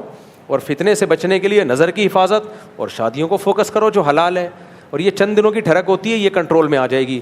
لیکن اگر آپ نے جاب چھوڑنا شروع کر دی, اس سے جو فتنوں میں پڑو گے نا, کیونکہ نہ تمہیں کوئی بیٹی دے گا, جب دیکھے گا آمدنی اچھی نہیں ہے اس کی, جاب ملی تھی وہ چھوڑ دی اس نے, حلال بھی نہیں ملے گی تمہیں. اور پھر مل گئی تو غربت میں جو آگے مسائل کھڑے ہوں گے تمہارے ساتھ. خواتین آج کل برداشت نہیں کرتی ہیں, ایک دن 6 انڈے بولے اور آپ 5 لے آئے نا, چھٹے کے پیسے نہیں تھے, فوراً کوٹ سے کھلا لیا اور مارکیٹ سے شارٹ. پھر آپ کیا کرو گے, پھر آپ بولو گے وہی ماحول وہی رنگینیاں ٹھیک تھی. صحیح. تو اس لیے میں سمجھتا ہوں رزق پہ کمپرومائز نہ کرے, حرام نہ کمائے, جب تک حلال مل رہا ہے تو بس کمائے اس کو. اچھا بھائی دولہا آ جائے یار, بہت زیادہ ہو گئی. دولہا یہ بعد میں, یہ اتوار کو دے دیں مسائل. سید باسط حسین ول سید خالد حسین, علینا فاطمہ صہیب بنت محمد صہیب, ان کے وکیل کون ہیں بھائی؟ نوید احمد فاروقی صاحب کہاں ہیں؟ نوید صاحب آپ نے مجھے اجازت دی کہ 1 لاکھ روپے مہر میں, وہ ڈاکومنٹیشن بعد میں کرتے ہیں ہم, 1 لاکھ روپے مہر میں علینا فاطمہ صہیب بنت محمد صہیب کا نکاح محمد باسط سید باسط حسین ول سید عالم حسین سے کر دوں, آپ نے اجازت دی ہے؟ الحمد للہ نحمدہ ونستعینہ ونستغفرہ ونؤمن بہ ونتوکل علیہ ونعوذ باللہ من شرور انفسنا ومن سیئات اعمالنا من يهده الله فلا مضل له ومن يضلله فلا هادي له ونشهد ان لا اله الا الله وحده لا شريك له ونشهد ان سيدنا وحبيبنا وشفيعنا وسندنا محمدا عبده ورسوله صلى الله تعالى عليه وعلى اله واصحابه وبارك وسلم تسليما كثيرا كثيرا. اما بعد فاعوذ بالله من الشيطان الرجيم. بسم الله الرحمن الرحيم. لا يكلف الله نفسا الا وسعها لها ما كسبت وعليها ما اكتسبت. ربنا لا تؤاخذنا ان نسينا او اخطانا. ربنا ولا تحمل علينا اصرا كما حملته على الذين من قبلنا. ربنا ولا تحملنا ما لا طاقة لنا به واعف عنا واغفر لنا وارحمنا انت مولانا فانصرنا على القوم الكافرين. اعوذ بالله من الشيطان الرجيم. يا ايها الناس اتقوا ربكم الذي خلقكم من نفس واحدة وخلق منها زوجها وبث منهما رجالا كثيرا ونساء واتقوا الله الذي تساءلون به والأرحام إن الله كان عليكم رقيبا. وقال تعالى يا أيها الذين آمنوا اتقوا الله وقولوا قولا سديدا يصلح لكم أعمالكم ويغفر لكم ذنوبكم ومن يطع الله ورسوله فقد فاز فوزا عظيما. وقال النبي صلى الله عليه وسلم النكاح من سنتي وقال فمن رغب عن سنتي فليس مني. وقال النبي صلى الله عليه وسلم تزوجوا الودود الولود فإني مباهي بكم الأمم. وقال النبي صلى الله عليه وسلم تزوجوا ولا تكونوا كرهبان النصارى. جناب سید باسط حسین ول سید عالم حسین سید خالد حسین سید باسط حسین ول سید خالد حسین، میں نے 1,00,000 روپے مہر میں آپ کا نکاح علینا فاطمہ صہیب بنت محمد صہیب سے کیا. آپ نے اس نکاح کو قبول کیا؟ قبول ہے. جزاک اللہ جی. دعا کرے اللہ تعالیٰ قبول فرمائے. الحمدللہ رب العالمین والعاقبۃ للمتقین والصلاۃ والسلام علی رسولہ الکریم وعلی آلہ وصحبہ اجمعین. اے اللہ اس نکاح کو اپنے دربار میں قبول فرما. اے اللہ اس نکاح کی برکتیں زوجین کو تا دم حیات نصیب فرما. آپس کے اختلاف و انتشار سے، لڑائی جھگڑوں سے، ہر قسم کے شر فساد سے اللہ اس جوڑے کو ہمیشہ کے لیے محفوظ فرما. اے اللہ اس نکاح کو دونوں کے خاندانوں میں جوڑ کا برکتوں کا ذریعہ بنا، دونوں کے خاندانوں میں محبتوں کا ذریعہ بنا. ربنا آتنا فی الدنیا حسنۃ وفی الآخرۃ حسنۃ وقنا عذاب النار. صلی اللہ تعالیٰ علی خیر خلقہ محمد وعلی آلہ وصحبہ اجمعین. اللہ تعالیٰ بہت مبارک کرے آپ کو. ماشاء اللہ.